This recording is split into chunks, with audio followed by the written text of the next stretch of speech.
Hey guys, welcome to Capturing Christianity. I am Cameron Bertuzzi, and joining me today are two distinguished thinkers, Jimmy Akin and Randal Rauser.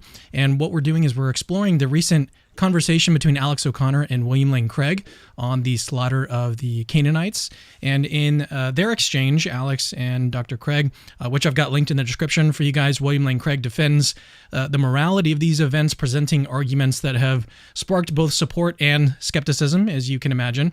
And on the other side, Alex O'Connor, with his sort of characteristic posh skepticism, he challenges Dr. Craig, prompting us to call actually biblical morality into question. That's what sort of sparked this stream today.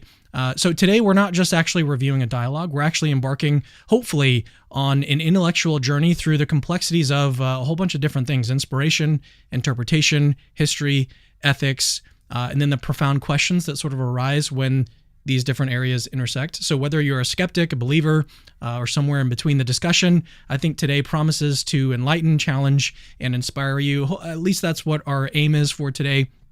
We're going to start this conversation by allowing our guests some time to lay out what the problem these texts pose for Christians. We'll then survey some of the ways that Christians have responded to this problem, and then we're going to turn to review what Dr. Craig has said in defense of his own view. So we've got several different clips pulled up that we will be discussing today. I haven't actually counted, but it looks like we've got about 9 or 10 clips that we're going to play from the discussion between Alex and Dr. Craig, which again, I've got linked in the description if you'd like to see the whole thing for yourself.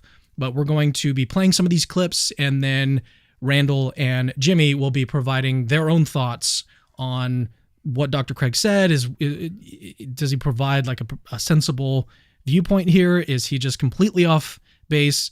That's what we're doing today on the channel. So I'm actually super excited. This is the first time Jimmy and Randal, they've both been on the show separately, but this is the first time they've been together. And so I'm actually really excited. Randal, it's great to have you back. It's been a while. Was the last time you were here actually when we were discussing this exact subject, or had you been on more recently than that? I'm not sure. I think it's probably been about a year. Yeah. Well, no. I mean, like I said, but either way, it is great to have you back. And then Jimmy was on last week? You were on very recently, so it's great to have you both here. But Jimmy, I'll turn it over to you. I'll let you kind of spell out what this problem is, and then how Christians have responded. And then Randal, he's written a book on this as well, and he's done a lot of the same work here. So this will be very conversational today. But let's turn over to Jimmy first, and then Randal will have you come in. Okay. So the basic issue is there are various passages in the Old Testament that describe the extermination of peoples who are not simply combatants. You know, the ancient world was a very violent place. There was warfare, and so it was understood in every culture that you had to defend yourself, and that could mean, taking human life. So there was no real question in the ancient world about the use of lethal force. There might be individual pacifists here and there, but broadly speaking, there was no real question about the use of lethal force when it was necessary. What there was more of a question about is who the lethal force should be directed towards. And there are passages in the Old Testament, particularly in the Pentateuch and in the first 5 books of the Bible and in Joshua, where there appear to be commands from God to use lethal force against entire populations, like the population of a city or a particular tribe or group of people.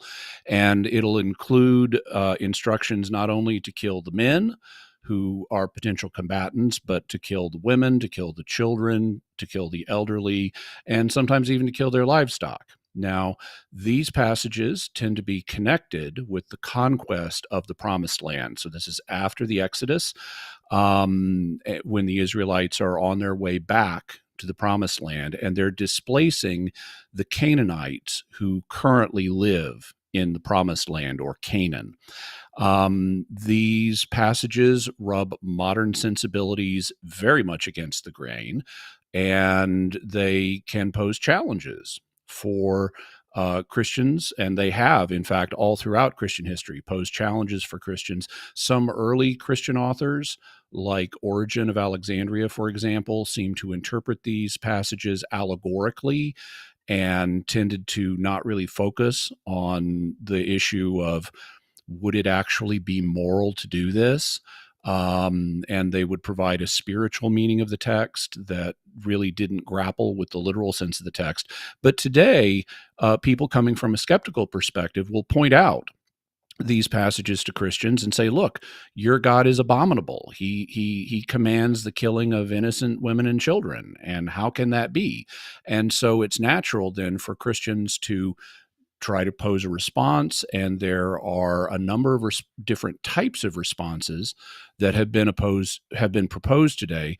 I tend to put them in the modern responses into three categories. The first category says that these passages are meant to be interpreted literally, and for one reason or another, it was actually okay, it was moral for the Israelites to obey these commands. And then there are different theories about why that would be the case.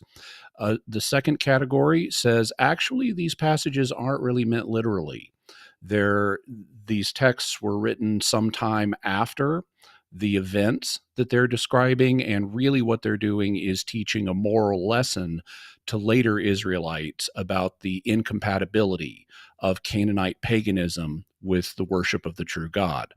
Then there's another position, this is sort of the third one, that would say these passages, now both of the first two I mentioned would take the text as being inerrant, not containing error, whether you interpret it literally or figuratively.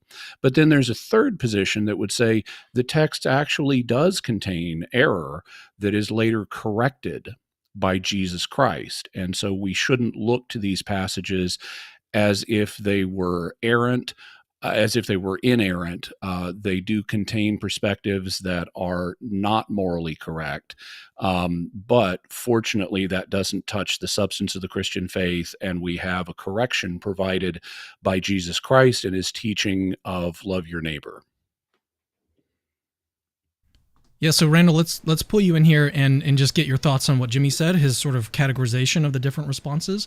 Would you add any different categories, or would you say that that sort of encapsulates the responses that you've seen?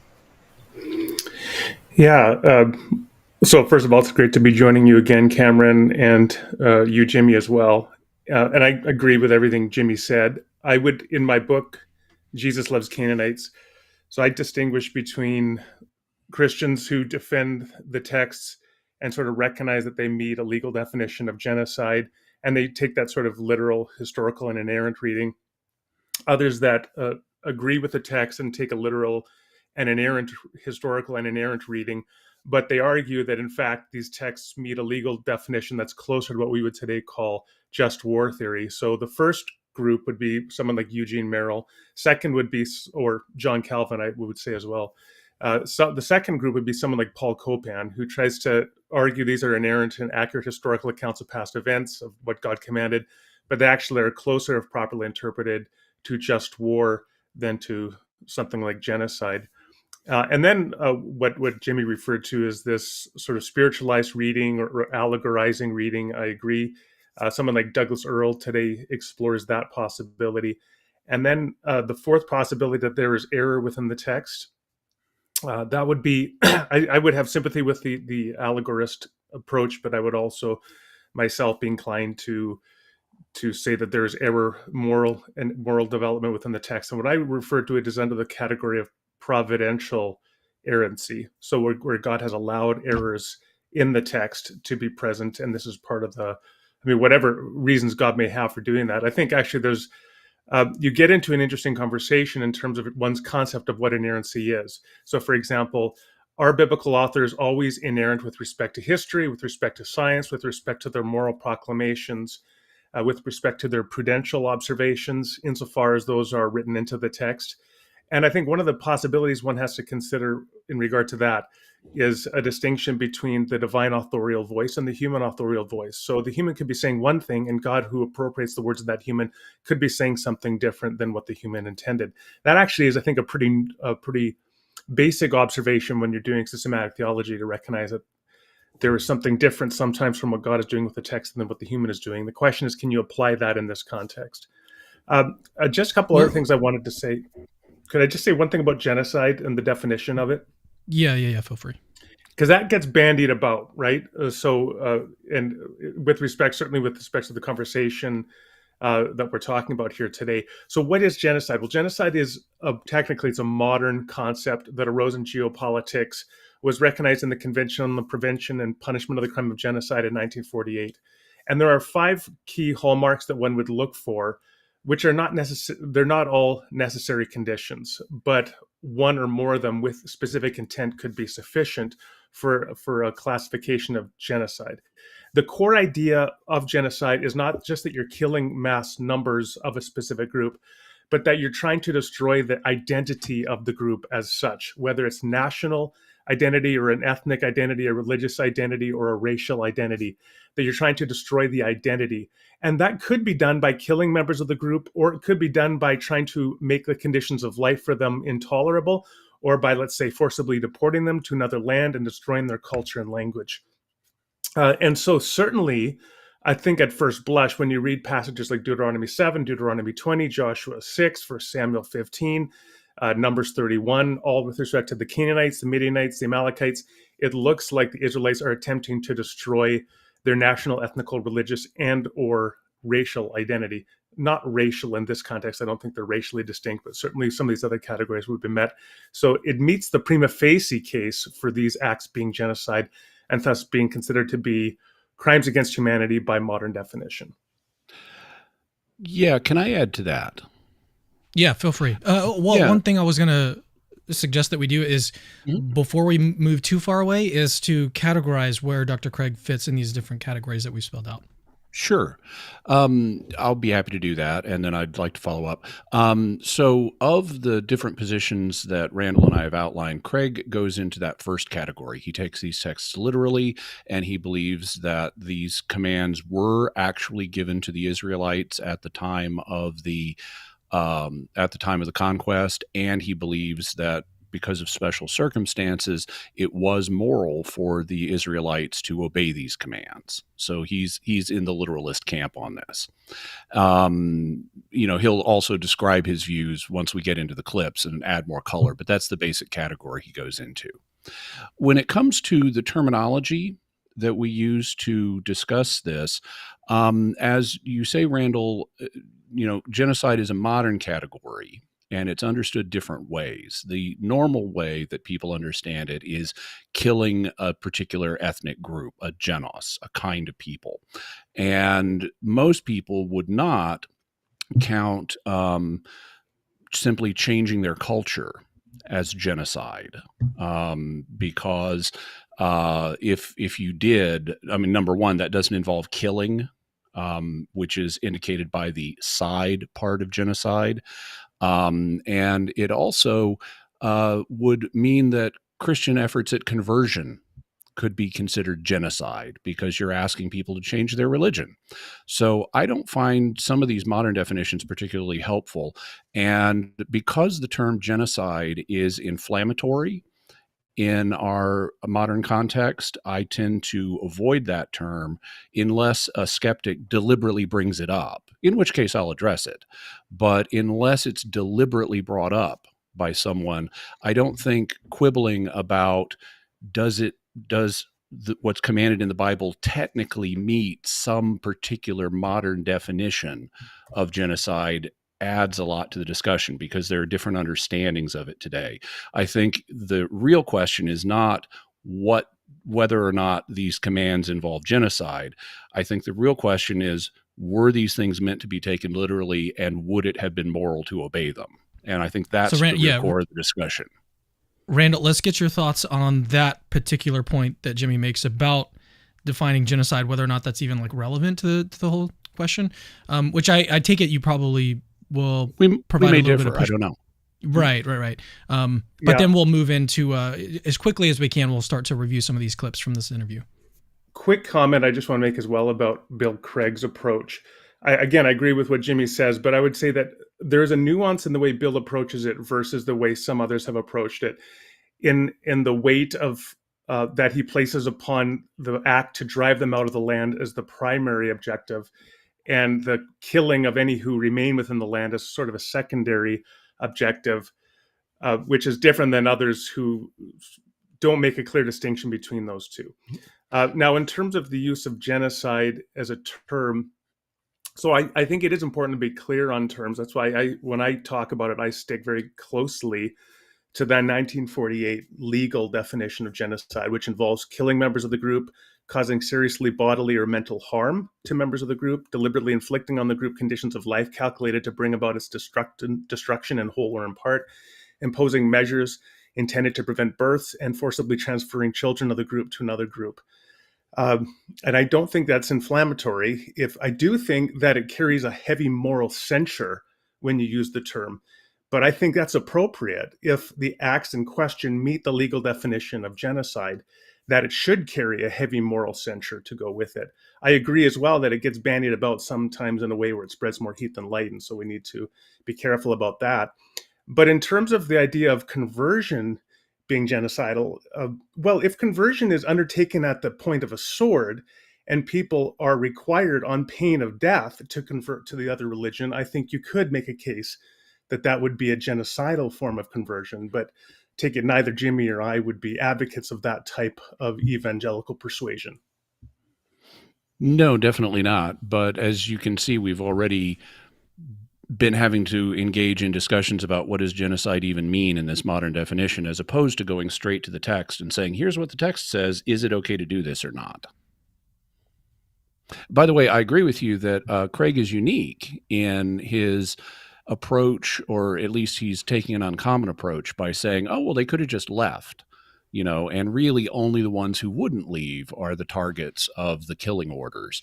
Well, I think there's an element of truth in that if a Canaanite fled, and left the promised land, then the Israelites wouldn't have pursued them in order to kill them. But I think Craig is underselling no, go out, wipe out these people in this town part of the commands. I think there's an element of truth in his position, but he's accenting something that was not really in the Israelites' minds. The idea wasn't, we just want to get them out of the land and we'll tell them to leave, and if they don't leave, we'll kill them. I mean, that's not the approach the Israelites were taking. They weren't expecting them to leave. Yeah, I know that Cameron probably wants to get to the clip, so I'll just say one more quick thing.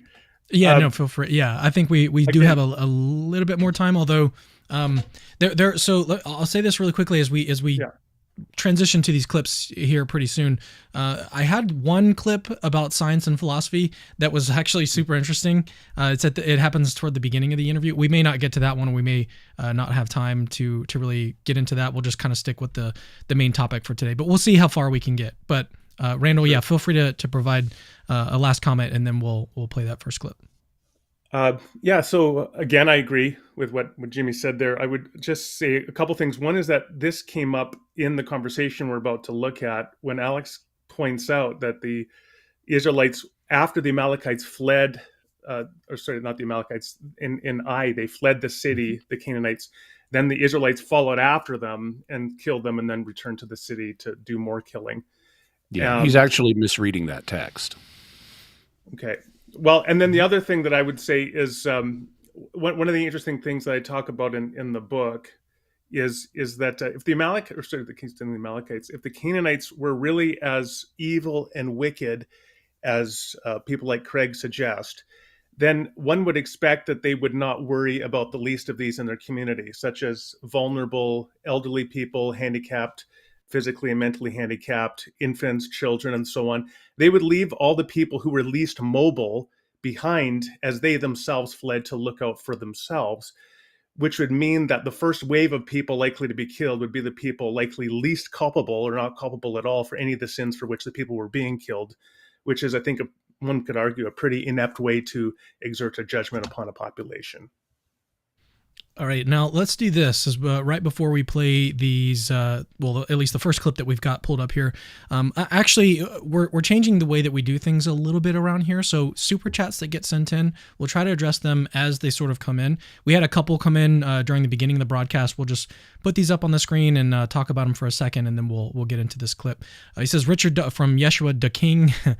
Richard Dawkins wants to critique biblical quote unquote genocide while supporting the unnecessary genocide, rape, abuse, etc. humans do to animals. There, I'm not really sure what he is referring to Jimmy or Randall, do either of you know? I think grape may be a typo for rape. I'm not sure. Oh, I see. Or he's just, yeah, it could have been censored if he did use that word. Okay. This would be a great example, in my view, of where we're misusing the term genocide for rhetorical purposes that's unhelpful. I'm very concerned, certainly, with the way human beings treat animals, but it's not helpful to talk about actions toward animals as genocide. Just like it's not helpful to talk about God exerting punishment on the world population through a flood as genocide. It's not the legal definition of genocide. It's God acting in punitive measures through natural events. And you could have a whole conversation about what that is. But we have to be careful about using the word genocide in a way that's kind of bringing us away from its rooted definition in international law. Yeah, I would say it's an abuse of the term as well, but I guess we have a difference on whether it's actually helpful to bring a modern legal definition into a discussion of biblical morality or whether it's a distraction. All right. Well, one thing we could argue is maybe that you could also say is it's anachronistic. I would say, well, I don't think it is, because genocide was not recognized until 1948, and yet it is applied to events in World War II and events undertaken in Turkey in the teens of the first century, of the 20th century. So I don't think we recognize it's an application, but not an inappropriate one. We can say those events meet the legal definition of genocide, even though those events occurred before the term was ratified in international law.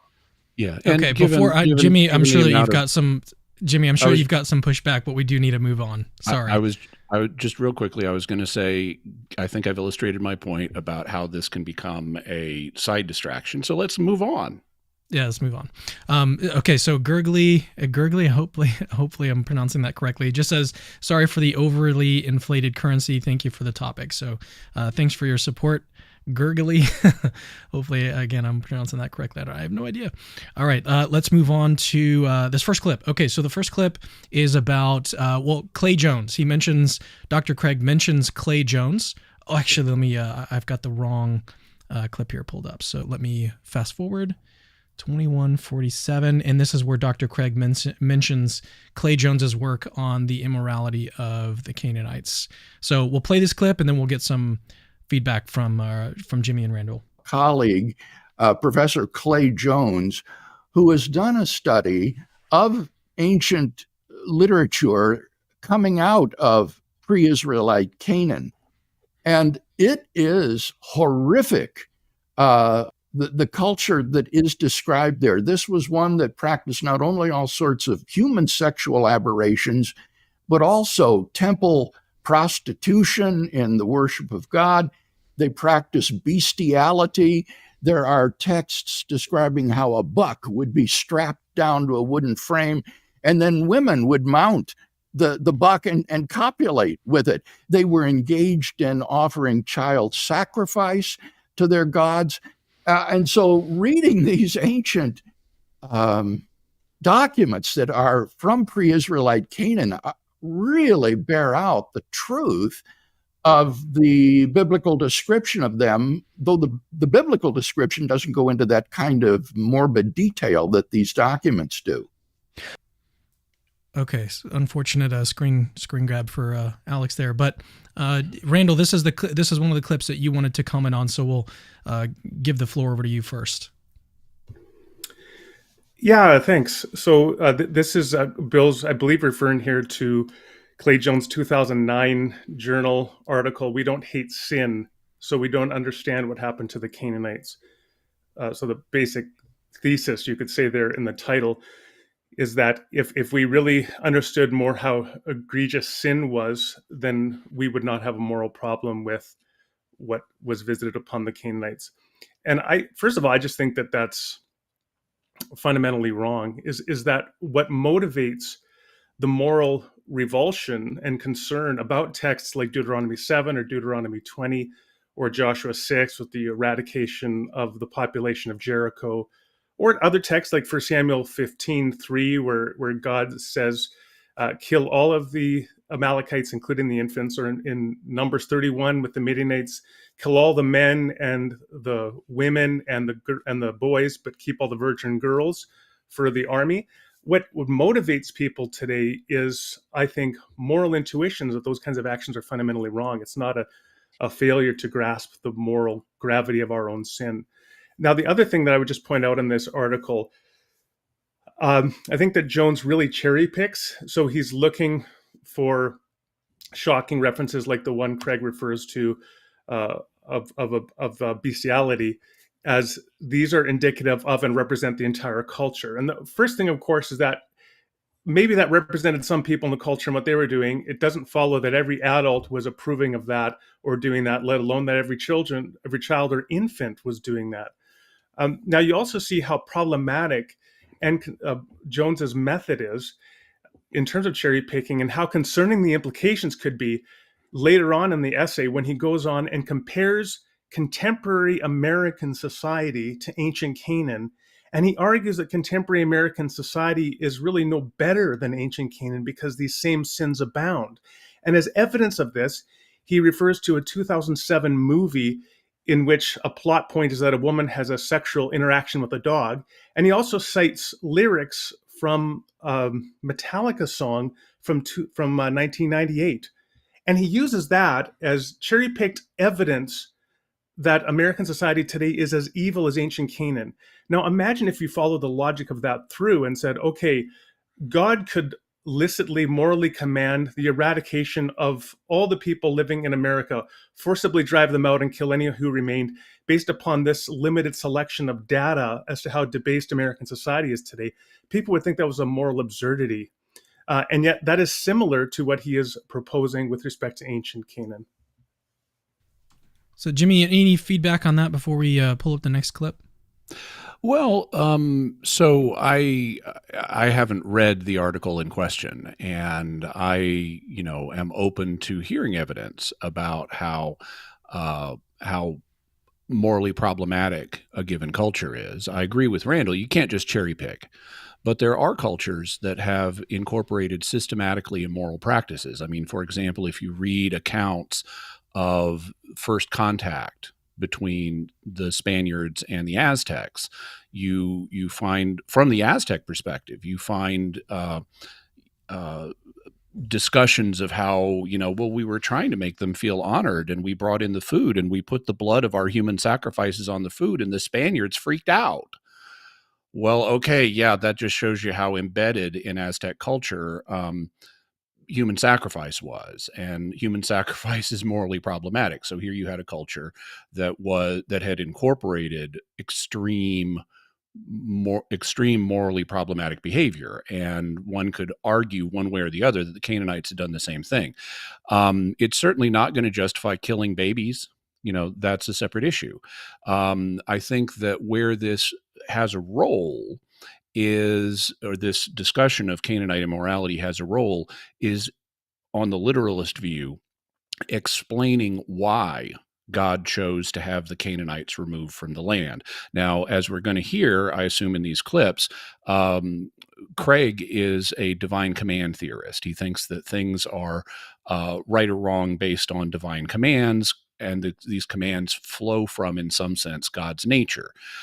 So he's going to say that that the reason it was okay for the Israelites to obey these commands is that they genuinely came from God.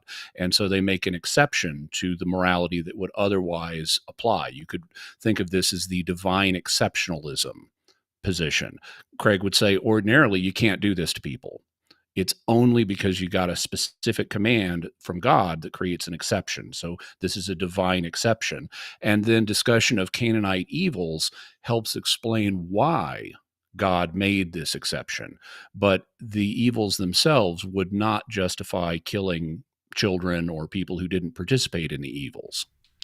One other question I'd like to pose to you, Randall, is what I wonder if facts about the ethics of the ancient people back then, like prior to Christianity, and according to historian Tom Holland, like Christianity has like radically transformed the ethics of like just pretty much the entire world. And so prior to Christianity, ethics was sort of all over the place, and there was a lot of like heinous things, practices, and things in ancient cultures that were going on like all over the place. And so I wonder if those sorts of considerations might inflate the prior probability that the Canaanites would be these sort of morally, corrupt or bankrupt or whatever. So it wouldn't be too surprising if there were a culture to that degree, even given like what you said about like, cherry picking the data and stuff. It could be that he's cherry picked and that the culture of the Canaanites wasn't as morally corrupt as it was. But then again, like, kind of seems like back then there was a lot of morally corrupt cultures, and so it doesn't seem too implausible that there would be one, say the Canaanites, that were just that bad. But what are your thoughts on that sort of thought? I think the one thing I would want to say is certainly this is talking about the archaeological evidence for life in ancient Canaan and the textual evidence on that is far outside my wheelhouse. But from the scholars I have read who do look at the firsthand evidence, they say that there isn't good evidence that the Canaanites were demonstrably worse or more overtly immoral than other ancient Near Eastern peoples. And certainly one of the things you find in the ancient Near East is a practice of total warfare, where you do go in and it wasn't the Israelites or the Canaanites who were unique in like eradicating entire populations or thinking or boasting about eradicating entire populations. And that's very different than we think about today, when post-World War II ethics of war were very strong on not targeting non-combatants, for example. I think you want to just maintain two things, try to maintain these two things. One is to recognize there's such a sense of objective moral progress, so that we do want to say there's some objective increase in our practices, that they're more moral in some respects than people in the ancient Near East. But you also want to recognize a certain historical perspectivism that in the time and place that you're in, you're going to think like the other people that are living in that time and place. Not surprisingly, you'll be shaped by your culture. So that's pretty much what I would just want to add to that. Yeah, it does raise an interesting question. I think Jimmy kind of brought it up, and we'll get into it as we go along reviewing these clips. But that is one of the reasons, I mean, it gets mentioned by pretty much everyone, the moral corruptness of the Canaanites. And like, does that provide some sort of justification for removing them from the land? Does it even provide a justification for going out and like slaughtering them or removing them? Or, if it does meet the definition of genocide, does that justify it? And I think that raises a very interesting question. Apart from whether or not they were actually that bad, does that actually provide some sort of justification? But I'm sure that we'll get to addressing that as we kind of go on. There's a lot more clips to get to. So this next clip is Jimmy mentioned divine command theory. This is a clip about divine command theory from Dr. Craig. He's sort of explaining his view here. So let's listen to this clip, and then we'll get some more thoughts. In consistency with his own nature. And so when you think of it in those terms, Alex, the problem posed by the conquest narrative is as follows. It's very similar to the problem of evil, that there is a sort of internal... It looks like we've got the wrong timestamp here. We didn't get enough from him on divine command theory. Let me back up a little bit and see if we can get a little bit more. Perfectly good nature, his own just commands to himself as to pull over. Then, in virtue of his authority, I would have a legal obligation to pull over and obey what he's done. And so the theory is that moral obligations arise as a result of imperatives issued by the paradigm of goodness himself, who is God. Now, presumably, God doesn't issue commands to himself as to what he should do. And therefore, on this theory, God has no moral obligations to fulfill. And therefore, as you rightly said, it's impossible that God could do something wrong, because right and wrong are defined by divine commands, and God doesn't issue commands to himself to obey. So what constraint is there then on the moral commands of God? Well, it will be his own perfectly good nature, his own just and loving nature, that will determine whether or not a command is available to him. Now, what this means is that there are lots of actions then that God can perform that would be prohibited morally to us. For example, you wouldn't have the moral right to kill me.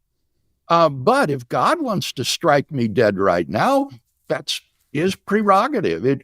God takes and gives life as he wills. So if God wills to end the life of the Canaanite children prematurely, that's his prerogative. So God doesn't have the same sort of moral constraints that we do because he doesn't have moral obligations to fulfill. He has to act only in consistency with his own nature. And so when you think of it in those terms, Alex, the problem posed by the conquest narrative is as follows. It's very similar to the problem of evil, that there is a sort of... I think that's an interesting point, but did we cover the sort of clip that you wanted to address here, Randall? Yeah. Sorry if I didn't give you an exact timestamp. So if you just went off my approximation, that's on me. I should have just said it's at 26 minutes and 32 seconds or whatever, and so that's on me. So Craig was talking Randall. about. I know. Yeah. So we're probably gonna have that problem later on too, but. The other one that I've got from you is 37:30. So hopefully that one's somewhat accurate. We'll see. Ish. Yeah. Okay. Yeah. So I would agree. So first of all, I think that there's a Craig here. So I think it's helpful to distinguish between moral values and moral obligations.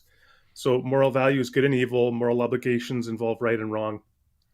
And typically, I would say divine command theory is a theory of moral obligations, not moral values. It's not like God creates good and evil as a volitionally out of his will, but rather moral value, typically understood, as Jimmy said earlier, in some way essentially related with the nature of God, grounds the nature of the good, and then God's obligations constitute or God's commands constitute or are somehow linked essentially to our obligations in respect to that moral value. And I would say that I'm a divine command theorist. The key thing to, although I say as well that, I don't lose sleep over metaethics, but I would say that that's probably where I would hang my hat. But I think one important thing to address here is how one becomes aware of the commands that God has issued. Let's say a command, maybe it's a specific command to go and do this thing, or it's a general command to love your neighbors yourself. How do you become aware of the divine commands that God has issued? And I think there's a common misperception that people often have when they hear about divine command theory, that one's moral knowledge of divine commands originates because God has some special revelation that he gives to a specific individual and says, I want you to do this. But it could be that most, if not all, of the divine commands that we have knowledge of come, let's say, through moral intuition and reflection, through natural law, so through something like that. So it could be a very different way that we come about to have knowledge of divine commands.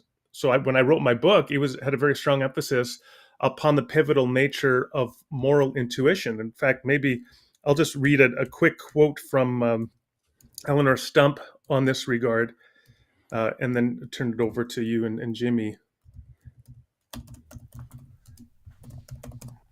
So in the book, I quote from Stump. She's just quote the end here. She says, "Our original intuitions retain an essential primacy, like in our moral reflection." And then she says this: "If we found that our ethical theory countenanced Nazi experiments on children, we'd throw away the theory as something evil itself."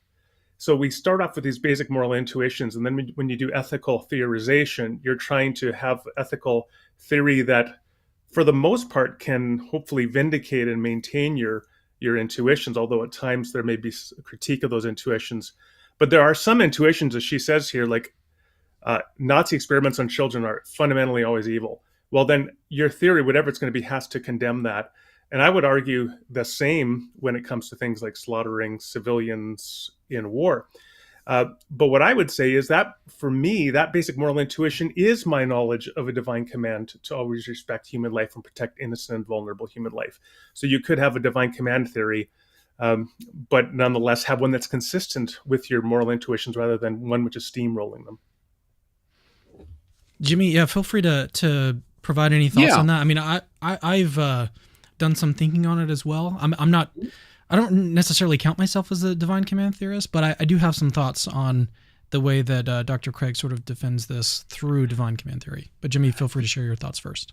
Yeah, thank you. I actually have quite a few. We're kind of at the core of Craig's defense, and I have a number of thoughts about it. I think that there are elements of truth in what he's saying, but I think he's articulating them badly. One of the things that he, in describing himself as a divine command theorist, he says that what commands God can give is constrained by God's own nature. And that gets us into a kind of natural law area where, for humans, the natural law is based on human nature. For God, the divine natural law is going to be based on the divine nature. So if God is all loving, for example, then how can God give a command that appears to be unloving?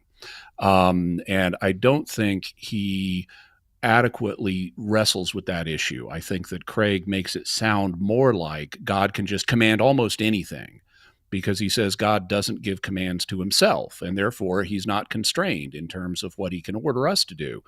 Well, no, I think that rubs the language of the Bible against the grain, because the Bible does envision God as having moral obligations. Abraham confronts God and says, "Will not the judge of the earth do right?" And God has also, based on the way he set up the world and human nature and the covenants he's made, he's got obligations to fulfill those things. And it would be wrong of God not to do that. Now, he won't fail to fulfill them because he's all good. But I think that simply saying God has no moral obligations is not a promising avenue.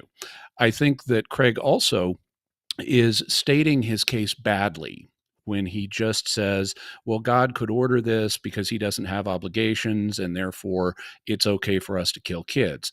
I think that a much better way to say it, and he does say it to some degree, but I think it can be polished, is to say, look, if we're taking the literalist view of these texts, and personally, I'm not a big fan of the literalist interpretation, but I'm going to assume it.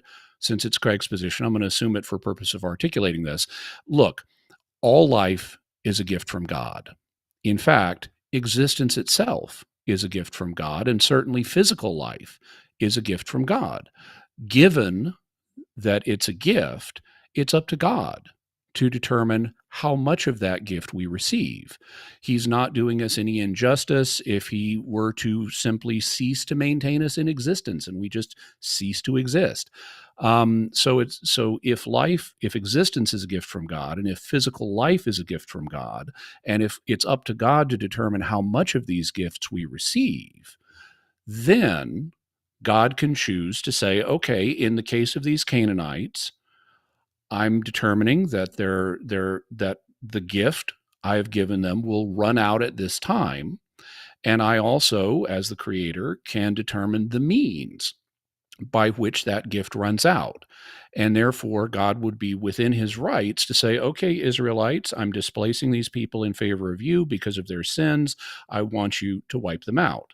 And that's not framed in terms of human morality and what it's just for a human to just what it's righteous for a human to choose to do with respect to another human. This is an understandable divine position where it's God simply saying, okay, I gave them this amount of the gift runs out at this time because of their sins, and here's how that gift is going to run out. And I think that's a better way of putting it than what Craig actually does. So I think that he has elements of truth in his position, but I think he's not fully balancing them properly. And I think you can express his case better than he actually does. Yeah, I was going to share my thoughts, but I think I'll hold off on it because the next clip, he gets into God allowing children to die so that they can go to heaven. I think that's kind of like where a lot of people, when they hear that, or at least that part of Craig's view, that's where they start to be like, this is really bad. Like, how could you? Mm-hmm. And then you start to think about other instances of people who thought they heard God and then like literally killed their children. There are actual people who have done that. And and that's where people's minds go. And like you said, Randall, we've got to weigh these moral intuitions. What do we think is most solid when we think about morality? And yeah, I mean, to allow for, if your moral theory allows for something like that, that's where people start to be like, okay, well, maybe we need to abandon that moral theory. And that's why people, I think, are reacting the way that they are to this interview and to Dr. Craig's views, which actually, if you've like been following Dr. Craig's views and his thoughts on this topic, he in this interview doesn't reveal anything new that he hasn't already said. Like, this is stuff that has been on the internet since like 2007 was like the first question of the week that he took on this topic. And so he's developed a little bit since then in terms of like he now I think as a result of like an updated question of the week, he denied that it qualified as genocide. But for the most part, like his views have been out here for a while. It's just that now this interview came out and people are kind of hearing his views widely now, and that's why people are kind of getting upset about it. But let's turn to this next clip, and then we'll get into this. Is kind of like the meat, because Dr. Craig says here that really the issue is about the children, because that seems to be the most problematic thing about this account, which I actually have some pushback on that as well. So that I think that there's two issues, but let's play this clip first, and then we'll get some thoughts on it. Yes, and as I say, I affirm that moral intuition. If these actions had been undertaken in the absence of a divine command, it would be objectively wrong. But the point would be is that on a divine command theory of ethics, God is free to issue a command that goes against that, so long as it is consistent with his just and loving nature. And so the burden here would be to show that in issuing this command, God does something that contradicts his perfectly just and loving nature. And my argument is that that's very difficult to show because he doesn't wrong anyone, I think, in this. In particular, the difficult case here is the children. And what I would say is, first, that God has the right to take anyone's life whenever he wants to. Unfortunately, children die all the time in infancy. And so if God wants to end the life of these Canaanite children early, prematurely, that's his prerogative. But then secondly, on my theology, these children go immediately to heaven. They go to be with God and therefore come to know a life that is more glorious and more happy than anything conceivable, and certainly far better than if they had been allowed to live and be raised in such a corrupt and evil environment as they were in. So it was actually a tremendous blessing to these children for them to be killed and go to heaven and be with God. You must. Yeah, and then Alex, I mean, I wish he provided some more pushback on this, because he kind of responds and says you can see how that sounds to people, but that to me is not enough pushback. But so I think one of the things that Dr. Craig says here is that the real issue is the children, like what to do about them, the slaughtering of the children. The adults, he seems to think that's like permissible because of how morally corrupt they were.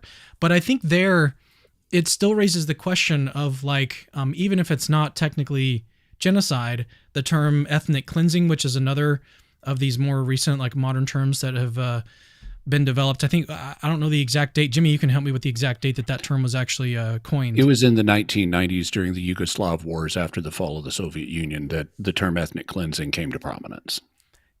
But that term, essentially all it means is forced deportation.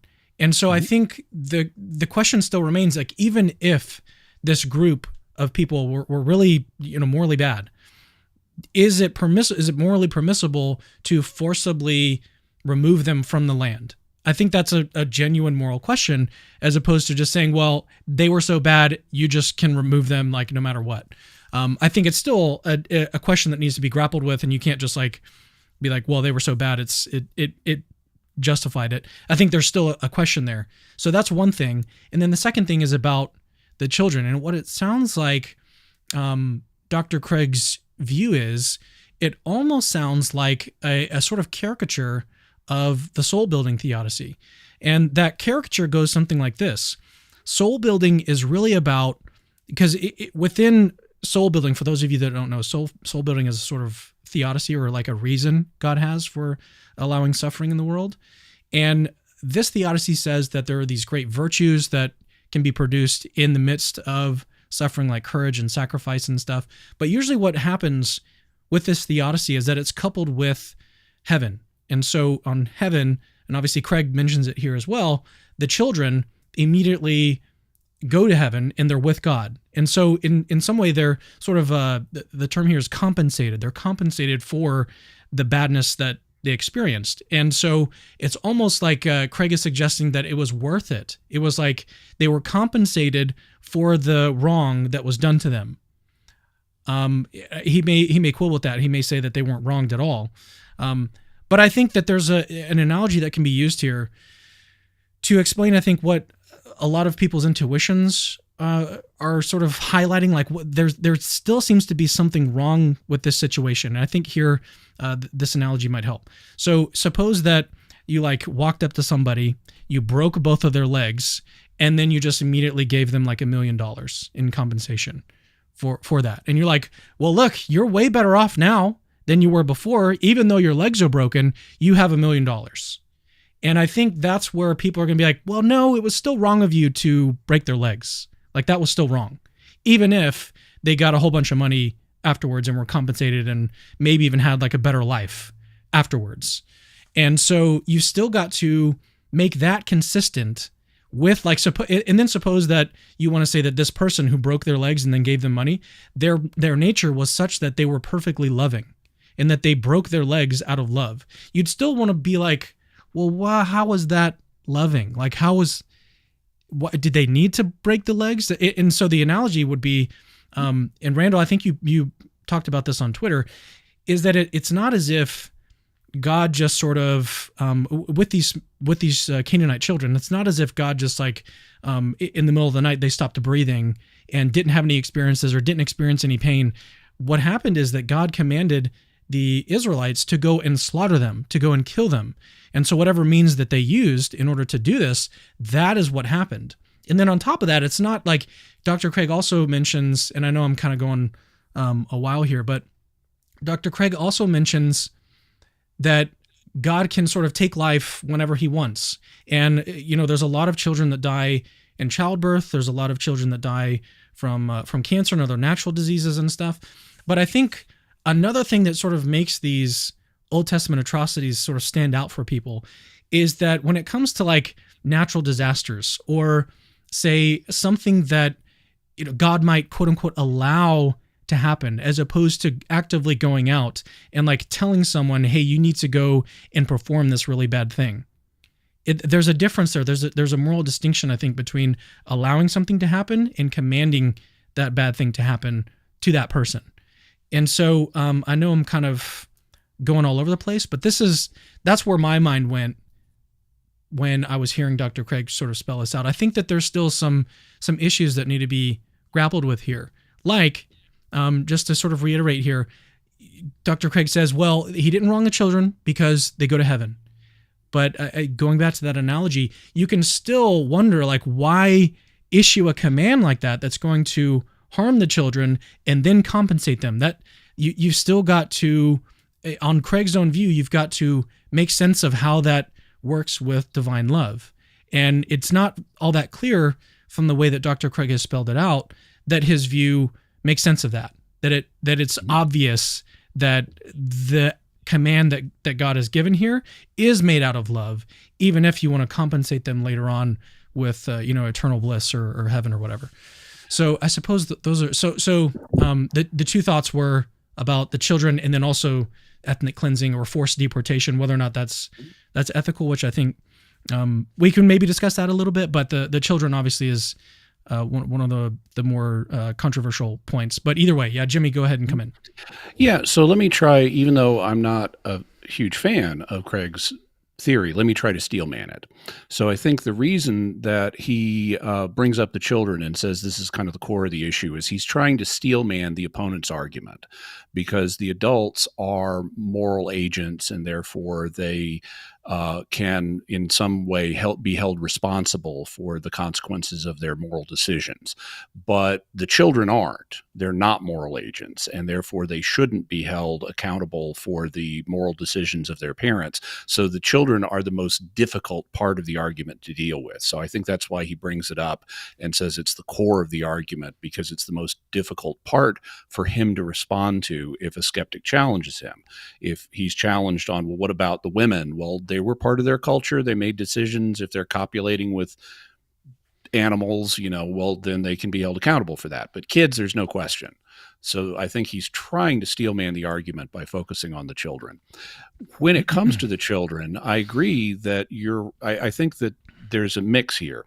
I think he's correct that if all children go to heaven, then the Canaanite kids are going to go to heaven. They're going to have an infinite good as a result of everlasting life with God, and that is going to outweigh the damage that was done to them. If you have a few minutes or at most a few hours of terror as Israelites are killing your people and you're aware of that as a small child, that's a finite evil, but God is going to give you an infinite good. So I think that he's correct about that. And St. Paul does talk about how the sufferings of this life are not worth comparing with the weight of glory that God has for us in the next. So I think this is a legitimate move for him to make. But I think you're correct, Cam, that what he hasn't done is explain why this means to getting to that end. Because if you just break somebody's legs, hang on just a second, my device was talking to me. If you break somebody's legs and then give them $1 million, we sense there's something messed up about that. That's disordered. That's not loving. There's something wrong there. Now, I could imagine, I needed to break your legs because some supervillain had put uranium pellets in them and I needed to get the uranium pellets out so that you don't die of cancer. Well, that's different. In that case, the evil of breaking the legs has a legitimate function. And so it actually would be merciful and loving to someone to break their legs in that situation, as fanciful as it may be. So what Craig needs to do is do something to explain why was this means, killing these children, why was that necessary? And I think that there are a few things that he can say here, essentially 3. I'll be real quick. First one, and this is at least the Catholic perspective, but I think it's going to be shared by many Protestants, God would not allow any evil in the world unless he was going to bring a good out of it, an equal or greater good. Therefore, there must be some equal or greater good that God was bringing about by the destruction of these Canaanites on the literalist interpretation. We can then speculate about what was that good. And one leading speculation be that it was protecting the Israelites from contamination with pagan immorality. We already know from the Old Testament that many Israelites fell into pagan immorality. They were Israelites later on committed child sacrifice. They had human sacrifice going on at the Tophet in the Valley of Hinnom, right next to the Jewish temple and within sight of the temple. They had altars to pagan gods in the Jewish temple. So this paganism and its immorality, including child sacrifice, was an extreme temptation for the Israelites for many centuries down to the time of the Exodus. And so at least part of the good that was coming out of the physical evil of the destruction of the Canaanites was going to be the protection of the Israelites, God's chosen people, from this moral and religious contamination. At least that's what someone coming from Craig's position could say. The third thing that I think he could say about why this means is because of the cultural conditions of the time. He's not dealing with modern people. He's dealing with ancient Near Easterners. And as Randall mentioned, ancient Near Easterners practiced total warfare. This was in part because they didn't have police forces and nation states at the time. When you had rival clans, which is essentially what we're dealing with here. You had rival clans, and when they would battle, it would be extermination. Because if you left people from the other side alive, they're just going to come back and attack you in a few years. And so all ancient Near Easterners tended to practice total warfare and warfare of extermination. So God, at this period in history, is dealing with a blunt instrument. Israel is not yet trained in God's ways. This is the beginning of Israel's walk with God. And as Jesus said in Matthew 19, God tolerated certain things about the Israelites because their hearts were hard, because of how they thought about things like divorce, for example. Well, this could be another example of that, of how the Israelites thought in terms of total warfare and warfare of extermination. They even had a term for it, cherem, which in Hebrew it's sometimes translated devoted or placed under the ban, but it's a reference to this kind of sacred warfare and sacred destruction of things. Well, this is how they thought, and so God used this pattern in their culture, even though it's a blunt instrument as a culture. It's not surgically precise in dealing with the problem, but because it's how ancient Near Easterners thought, God tolerated the bluntness of this means of accomplishing the end. So if I was in Craig's position as a literalist, that's how I'd argue his case. Randall, let's pull you in now. We've been going quite a while. So any thoughts that you've got on this clip? So my first takeaway from the conversation is that if someone has uranium pellets injected into their legs, that's a morally sufficient reason to break them. So, yay, we're in agreement. I love how you just pulled that out of the air. I would never have come up with that one. So, but yeah, to tie into that. So Cameron, when you're saying, well, like the payment that, $1 million, whatever, doesn't justify breaking the legs. I'm sure Craig would agree. The reason why it's right is because God has given a command to do it, and then the money or the afterlife is just an additional bonus. But that's not the thing that makes it right. So it's not a kind of utilitarian ethic in that regard. So some of the other things I wanted to talk about. So at the beginning of that clip, Craig argues that his account aligns with moral intuitions. And he seems to say that our moral intuition isn't that it's wrong to kill children, but that it's wrong to kill children in the absence of a divine command.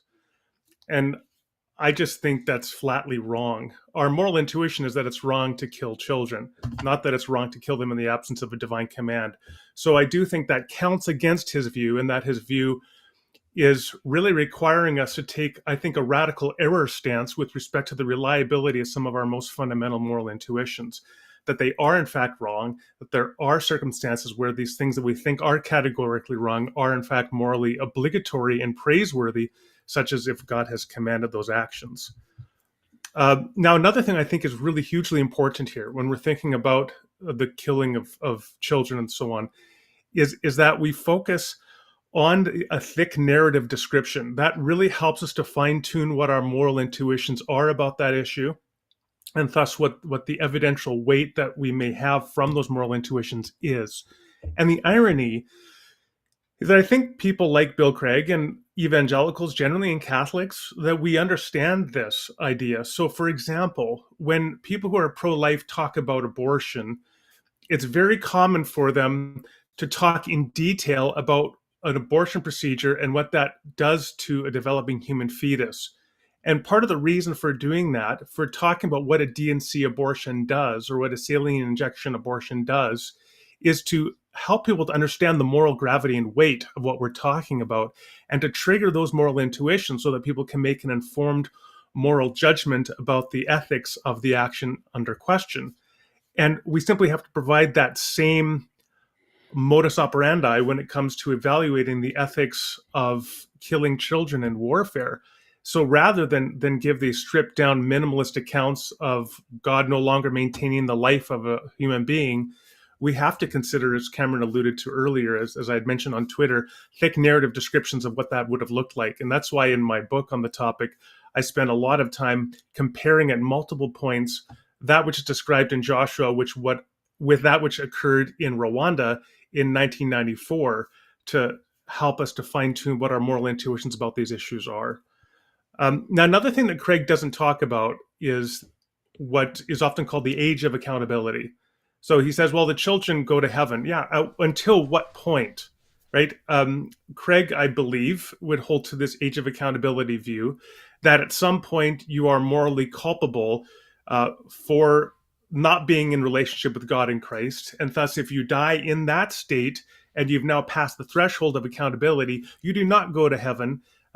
You, in fact, go to a place of eternal torment. So at what point does Craig place this age of accountability? Is it the Canaanite child who's 5 years old, who's 8 years old, who's 14 years old, and killed by the Israelite sword, who then goes to a place of eternal torment? And I think that's some important bit of information that we should know. So all of those are things that I think that I would want to consider with respect to Craig's position. Yeah, I think the biggest thing for me would be, I'd like to hear more from Dr. Craig on what is sort of going on in his mind in terms of how these commands of God's are compatible with his loving nature. Like, what is it? What are the additional facts about the situation that make it such that it's a loving command to order the Israelites to go and kill the Canaanite children? And I know that, Jimmy, you alluded to like some possibilities, but I think that's what's sort of missing for me from Dr. Craig is like some sort of concrete, reason or answer that he's gotten. And maybe it's just a matter of like, he doesn't have one. And so he wants to put the burden back on the other person and be like, well, you've got to pinpoint a reason why he doesn't have a loving reason to order these sorts of commands. So based on what Craig says, if I can put myself in his position and imagine what he would say, I think he would say, well, God, these are loving. I mean, I'm not saying this is my position. I'm saying this is what I think his position is. This is loving for the Israelites because God loves his people and is trying to protect them from paganism. And it's loving for the Canaanite children because they get to go to heaven. And for those above the age of accountability, it's even loving for them because it's stopping them from sinning further. Yeah. So even if they go to hell, it's going to be a better hell than they would otherwise have. Can I just add something as well about a justification? So, I mean, I think in passages like Deuteronomy 7:4, the message is that if you do not eradicate these people from the land, they will turn your children away. And so you will be corrupted by them and by their taint, and you will no longer be fit to carry out the missional purposes for which I've intended for you, which goes back to Genesis 12, right? To be a blessing for all nations on the earth. So I think certainly part of the story could be not just that their sin was so heinous and they're sacrificing children and so on, but that this would impact you and you would no longer be able to carry out these purposes for which God had called them. So an apologist for that perspective could argue that this is really for the benefit of all humanity. And that's one of the reasons why some of the people who take this defensive stance would argue that this was for a unique time in history, this period, to maintain the fidelity of these people at this time. Now, one of the quick pushbacks I would just get is, I think there are a range of things God could have done to protect the integrity of his people apart from mass slaughter. All right, let's do this. So change things up a little bit and take some of the super chats that have been sent in. So this one from, whoops, I've got the wrong thing hidden here. Let me see.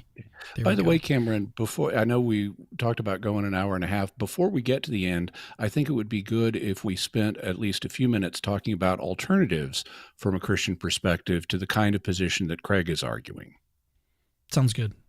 That sounds good. Whenever you like. Another thing is that Randall's got a pretty hard cutoff at in about 20 minutes, but Jimmy, you've got a little bit more time, so we could actually spend a little bit more time going through some of the clips if you are sure. If you're still available. Okay, and then Randall will just have to bounce, and then it'll just be me and Jimmy. All right, let's get some of these super chats in here from Carolina D. Dr. Kip Davis is in the chat. Can you please discuss his points and bring him on the live? I think it's important. So actually, I don't know much about Dr. Kip Davis. I've seen his name pop up on, I think it's Myth Vision. I don't know much about him. I have seen some of his comments in the live chat, but that's not like something that we do normally, is just like pull people in for shows. I normally vet my guests and plan everything out in advance and everything. So that's not to say that his thoughts aren't worth considering or addressing or anything like that. That's how I kind of roll here, is I kind of plan everything out. So, yeah, that's that. Thanks for your super chat. All right. Minds on Guard. Interested to hear what your thoughts are on this. When will anyone in these discussions address the supernatural worldview in the Genesis 6 context, which is about the flood narrative? To not do that is to not properly frame the context of Scripture. Yeah. Any thoughts on this? So I'd be happy to address that. What Minds on Guard is referring to is a view that has been popularized in recent years by Michael Heiser, who was an scholar of the Old Testament and ancient Near Eastern literature. He's a really nice guy. I knew him, and I think there's a lot of merit to things that Mike proposed. One of the things he proposed is that the sons of God in Genesis 6 are actually angelic beings who mated with human women, giving rise to a line of people who were giants, and that these giants then, and the same thing happened after the flood, and that these giants then had descendants that were among the Canaanites. And so Mike, and I think a lot of that is part of the Old Testament worldview. But Mike then proposed that the commands to exterminate Canaanites are specifically oriented towards getting rid of these corrupt descendants of the giants. And I think it's an interesting proposal, but I don't see a good evidential basis for it. Because it doesn't tell us that these specific peoples in any clear way were descendants of the giants.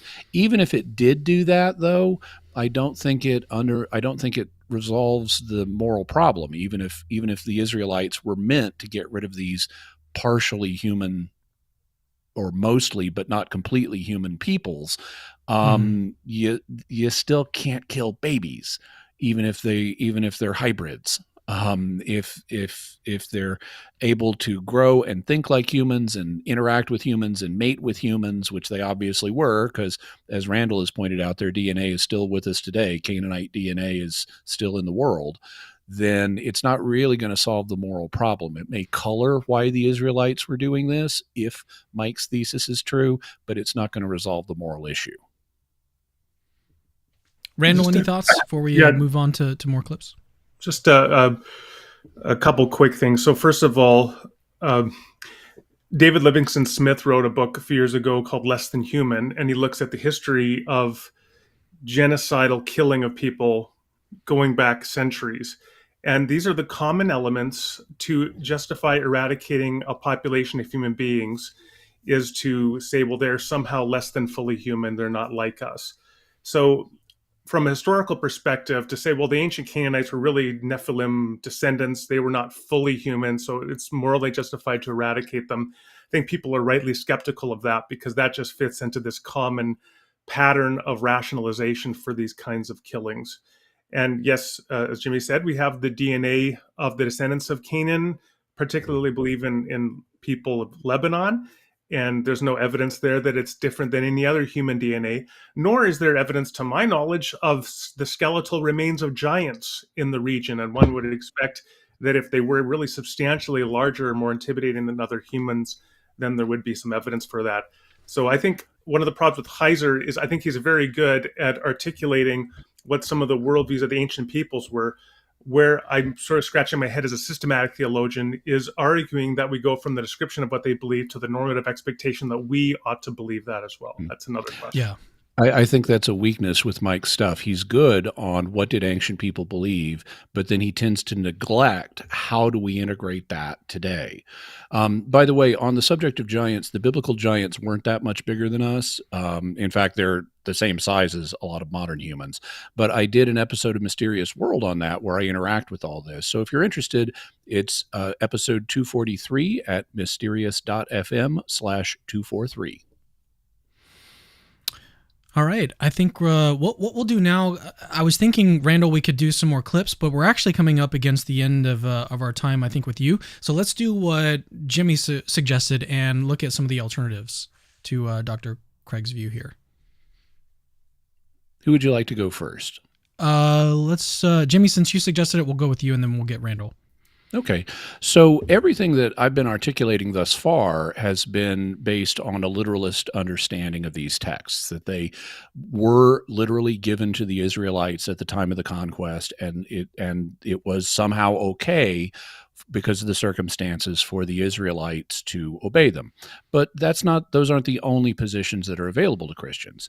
Another position that I mentioned is what Randall has called, I believe, providential fallibilism or providential errancy, where the Old Testament is allowed to incorporate mistaken perceptions, including mistaken moral perceptions, as part of the development of God's people. And if that's the case, now I don't favor this because I'm an inerrantist, but some Christians are errantists, and they could easily say, well, these passages are just mistaken. These incorporate an ancient Near Eastern perspective, but it's not God's ultimate will, and God's ultimate will is revealed to us by Jesus Christ, who taught love your neighbor without exception, even love your enemies. And that's inconsistent with these passages. Therefore, we shouldn't regard them as normative for the Christian faith. They may be things that ancient Israelites did and believed, but they're not normative for us. And there are various people who've proposed things like that. The other major category, which I tend to favor, is one that says these passages are not meant to be read literally. All of these texts, whether it's Deuteronomy or Joshua, were written hundreds of years after the events in question. So they're looking back, the biblical authors are looking back on those events and to some degree reconstructing what happened, because they didn't have tape recorders back then. They didn't have stenographers taking down everything that everybody said. So there's a degree of reconstruction going on in these texts. And the question is then, well, what message was the biblical author trying to communicate to his audience? Now, to some degree, that's going to depend on when you date these documents. A lot of scholars would date them like Deuteronomy and Joshua to like the 600s BC. I would put them earlier than that. I'd put them around 1000 BC, but they're still hundreds of years after the conquest occurred. And so this is not a live situation for the biblical audience. And what I would propose, and others have proposed, that the biblical author is trying to do is communicate to his audience the radical incompatibility of paganism with the worship of the true God. And to communicate, you just need to cut out everything that's connected with these former practices that you've heard about that the Canaanites were doing, or since there were surviving Canaanites, that some Canaanites were still doing. You need to have nothing to do with that, and that gets portrayed figuratively as wipe it all out. But that language was not meant to be literally applied by the Israelites, because when these documents were written, there was not an extermination of Canaanites underway. This was after those conflicts had resolved. And so consequently, if we say, what is the biblical author trying to teach his audience? It's the radical incompatibility of paganism with the worship of the true God. He's not trying to teach them literally go kill everybody in these Canaanite villages. That's a historical situation that's already passed. So that's the position that I tend to favor. I wouldn't call it allegorizing. I would say because I'm not trying to read an allegory. I'm just trying to say, what's the biblical author trying to communicate in a non-literal way via the language he uses in the text. Randall, let's get your thoughts now. My camera, I think, has gotten a little blurry. My apologies for that. My It's camera okay, you're about is to leave. yeah, and it is errant. My camera's errant. So, okay. So, first of all, I think the one thing I would want to emphasize is that within many contexts, there are Christians who think, and many evangelical apologists in particular, who approach these texts as if the only way to think about them ultimately is to believe that God eradicated these entire civilian populations, and that if you don't believe that, you're somehow being unfaithful to Scripture. And what I think that does is that sets up a terrible crisis of faith for people. And some people, if they cannot resolve that, their decision is, well, either I have to believe that sometimes it's morally warranted to massacre babies, or I can't follow Jesus. And so the first thing I want to just emphasize is that that's a false dichotomy. And there are many options, including what Jimmy just described here. And I don't think anybody should sacrifice their most fundamental moral intuitions. I mean, at points, our moral intuitions are going to run up against the gospel, perhaps, and be challenged, and we may have to revise them. But there's something else about revising or rejecting some of your most fundamental moral convictions and thinking that that's a requirement for following Jesus. It just isn't. And along those lines as well, in terms of what is Christianity, I always like to begin with the Apostles' Creed. The Apostles' Creed summarizes the core commitments of Christian doctrinal conviction. So you have things like Trinity, incarnation, fall, atonement, restoration, and so on. What is not in there is a particular reading of Joshua, right, or of Deuteronomy. And so there can be freedom for the Christian to explore these different issues. Now, the view that Jimmy's described and that he's most, sounds like leaning toward, the spirit, I would call it spiritualizing of it, which would include allegory. But as he said, there are other ways to approach it which are not allegorization. Some of the scholars that I've read that have endorsed this kind of view, Jerome Creech is another contemporary scholar, I think, has a similar view, except he would put it as occurring at the time of the Josianic reforms and afterwards, that as the people of Israel are facing down Babylon and going to go into exile in Babylon, these texts are brought together for their community, to center their community, to remain and remind themselves always to be distinct from the culture of Babylon and maintain their own distinctive identity. So that these texts were being read within a context that was maybe 700 years after the events they purportedly narrate. And so they would have been interpreted within that context, not as providing a warrant for the Israelites to go out and kill people in large numbers, but rather for them to maintain their fidelity even when they are in exile. Now, one clarification when it comes to a providential errantist view is it's not rejecting inerrancy, it's clarifying the concept of inerrancy with respect to divine authorial intent. So insofar as there are errors in the human perspectives of the authors in terms of what they say about history or science or morality or prudential observations or theology, that is because God has providentially allowed those limited human perspectives as part of progressive revelation to be within the text. And that's consistent with the text being inerrant with respect to God's overall divine purposes. So you could have a very robust account of biblical inerrancy with respect to divine authorial intent, and yet recognize there's limited human fallible perspectives that we can critique within the text in light, for example, of what we believe it means to follow Jesus in this world.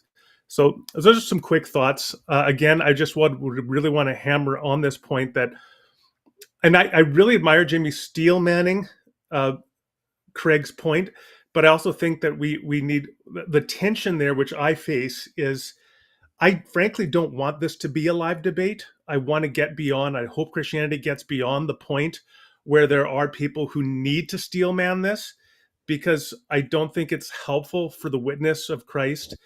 This is no slight on anybody here. I think we have to critically engage with the most robust views of our interlocutors.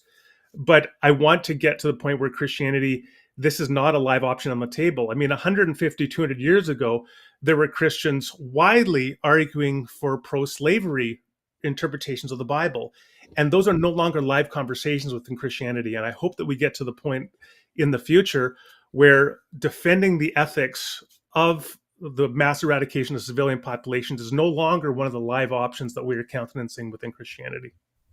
Yeah, one of the things that we didn't really do very explicitly is talk about hermeneutical principles in interpreting these texts and what sort of considerations would be relevant when trying to determine which interpretation to favor over the others. We've kind of like mentioned different things that would be relevant, but I think moral intuitions are relevant in choosing or deciding which interpretation of Scripture is the best one. And maybe that's a conversation for another time, is just basic hermeneutical principles. But can I give a 30-second on that, and then I'll bow out? Yeah, sure. So borrowed from Augustine, or adapted from Augustine, the principle that, and I originally, Eric Siebert, reading his work, really introduced me to this principle, and I've expanded my understanding of it since, is always read Scripture so as to increase the love of God and neighbor. That's what the core, in my mind, of Scripture is about. It's about making us to be disciples or followers of Jesus who love God and neighbor rightly. And neighbor, in, I think, the life and teaching of Jesus, is everybody, including people from the outgroups that you are most likely and inclined to dislike, to want to dehumanize and objectify. So if you're reading Scripture in a way that leads you to further dehumanize and objectify particular groups of human beings, you're not reading it rightly. That may not tell you how to read it, but it does give you a direction in which we need to keep working on our reading, interpretation, and application of the text. Yeah, I mean, I think in general it's good to take a sort of Christocentric view of the Bible, and I think that's also going to, it should at least guide the way that we interpret passages. And obviously, like, Catholics and Protestants are going to disagree. There's going to be differences in like all of all of the data that's sort of relevant when trying to figure out or parse out which interpretation is the correct interpretation. It depends on what passages we're talking about, but yeah, I think it does open an interesting question about, I mean, this whole thing obviously opens that whole question wide open. So, but yeah, I think it's a really important topic. But Randall, thanks for joining. I really appreciate you coming back on the channel, taking some time, and I'm actually kind of excited to see you back on Twitter. I know that you took a sort of a hiatus. I think I remember you saying that you were like leaving for good, but you're back, so it is good to see you again. I'm sad to say that there aren't other better options out there, so I'm back. But yeah, such as it is. Hey, it's been great. Well, you could always go to Truth Social. Yeah, well, we'll leave that for another day. All right, thanks a lot, guys. Take care. Okay. All right. See you later. All right. So I've got Jimmy here, and I wanted to actually say that this is kind of exciting because this was not planned to go longer than what we had Randall for, but this is kind of like the extended version of this show. And so what we're going to do is we're going to play some more clips, get some more commentary on this subject. So what it's going to allow us to do is talk about that clip at the beginning that I mentioned, where we talk about science and philosophy. Then we're going to talk about Alex's argument regarding abortion, the women who killed children. Alex, he pushes back on Joshua 8, Richard Dawkins and his rationality and his argument to not debate Dr. Craig. So we're going to be able to get to a lot more interesting stuff and interesting clips from this show. So I'm actually really excited to spend a little bit more time with Jimmy me here. Too. So no problem. I did 6.5 hours on Pints with Aquinas a couple weeks ago. I can go longer here. I don't think we're going to be able to do all that today, but let's see where we can get. Another thing that I'm excited about is that I actually you gave me the exact timestamps for the rest of these clips, so I don't have to worry about that. But let's start back. Let's continue where we are, and then we'll kind of track all the way back at the end. Once we kind of reach the last of the clips on this topic, we'll circle back to the beginning clip on science and philosophy, which I'm excited to talk about. That was one of the more interesting parts of the conversation, and it was only a couple minutes long. But let's get to the next clip, and this one again is about abortion. So this one's 39:38. Let me go ahead and pull up the scene here. 39:38. Oh, I think I already got it pulled up here. So we'll go ahead and play it here. The first is to say that there are areas like take the issue of abortion, for example. Now, you might think that it's immoral to have an abortion because God has commanded that you shouldn't take innocent life, in the absence of some specific divine command, sure. But a lot of the time in this discussion, people do talk in language which points to how this is bad for the child. You're taking away the life of a child. You're committing some wrong towards the child. This position that you're advocating here would seem to remove the ability to do that. You can still say that abortion is wrong if you like, but you can't say that it in any way harms the child. In fact, it seems like you're committed to the view that it confers a great good upon the child when a parent has an abortion. Absolutely. I mean, what? Yeah, so I think that that Craig is, I think he's mishandling this, because I think Alex has a really good point that when people talk about abortion, they talk about it in terms of doing harm to the child. And Craig doesn't seem to fully acknowledge that. What he does do in a little bit, and you don't have to play this because I'll just summarize it, but he says the harm you are doing to the child is denying the child the finite goods that the child would otherwise experience in life if, let's say, in the ancient world, they lived for 50 years or something. They'd have the chance to experience a lot of finite earthly goods in that time. And by aborting the child, you are robbing them of that. And that's true. That's correct. But I think it's incomplete. And I think that, again, part of my difficulty with Craig's approach is he seems to think that God's commands don't flow from his nature or don't flow from other considerations the way I think they do. I don't think God's going to command just anything. I don't think its divine commands are just fiats that God comes up with without a basis. So one of the, in addition to the finite earthly enjoyments that a child would have on earth if you allow the child to grow up, from a Christian perspective, there are other things that we do in this life that have ramifications after this life. You mentioned earlier the soul-building theodicies, where it says, okay, well, by facing adversity and triumphing, you build various virtues, and those virtues you build in this life are going to have a payoff in the next life. And so in addition to enjoyments that the child would be denied by aborting him, you're also denying the child the opportunity of soul building. And that has eternal ramifications. And since they're eternal, they're actually infinite. Furthermore, even besides soul building, traditional Christian theology has recognized that there are certain things that humans can only do in a wayfaring state or as a viator, meaning they're alive. The most obvious one is turning to Jesus and embracing salvation. That's something we can do in this life. It's not something we do in the next.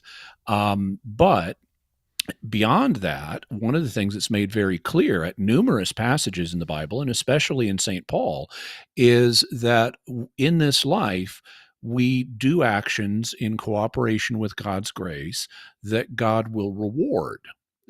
Paul says that in Romans 2, that for those who seek glory and honor and immortality by perseverance and working good, God will give them those things. And he says essentially the same thing in Galatians 6. So if you kill a child when they're in the womb or as an infant, then you are denying the child the ability to earn rewards in heaven or to commit or to do actions that God will reward. So you're cutting off rewards that child would otherwise be able to enjoy for all eternity. So I think from a Christian point of view, Craig is underselling the harm that is done by things like abortion and infanticide, because it's denying the child the opportunity of soul building and it's denying the child the opportunity of obtaining rewards. And both of those have eternal consequences. It's not simply a finite loss of pleasures from this life.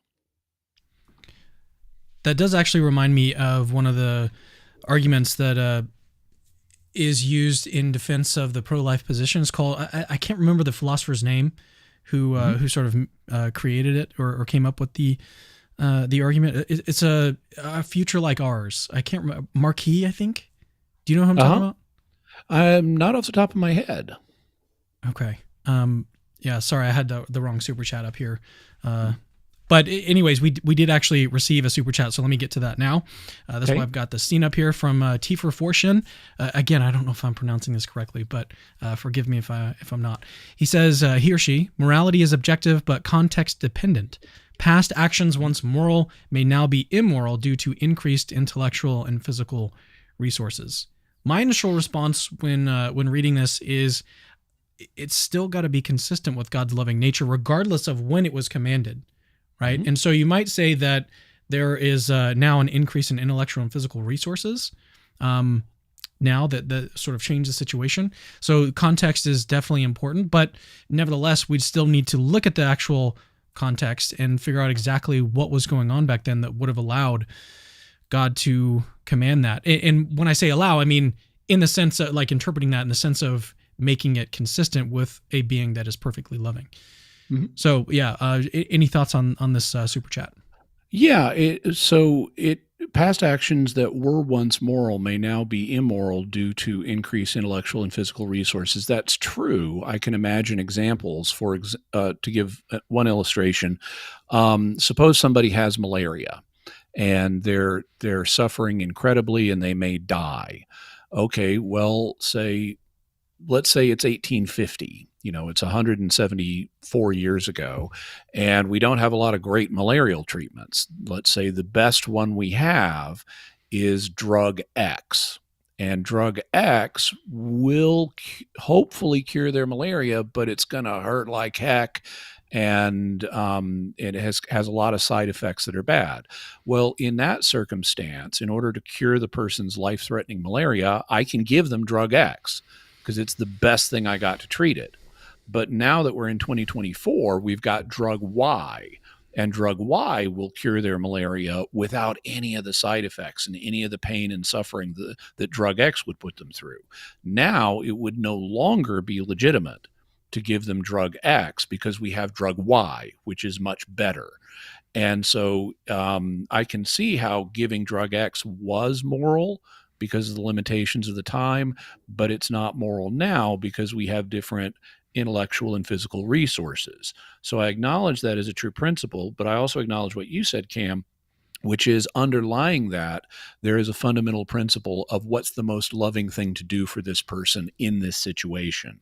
And that has shifted with time.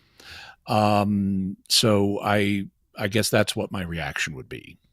Yeah, it's ultimately going to come back to that question of whether or not that command was a loving thing to command.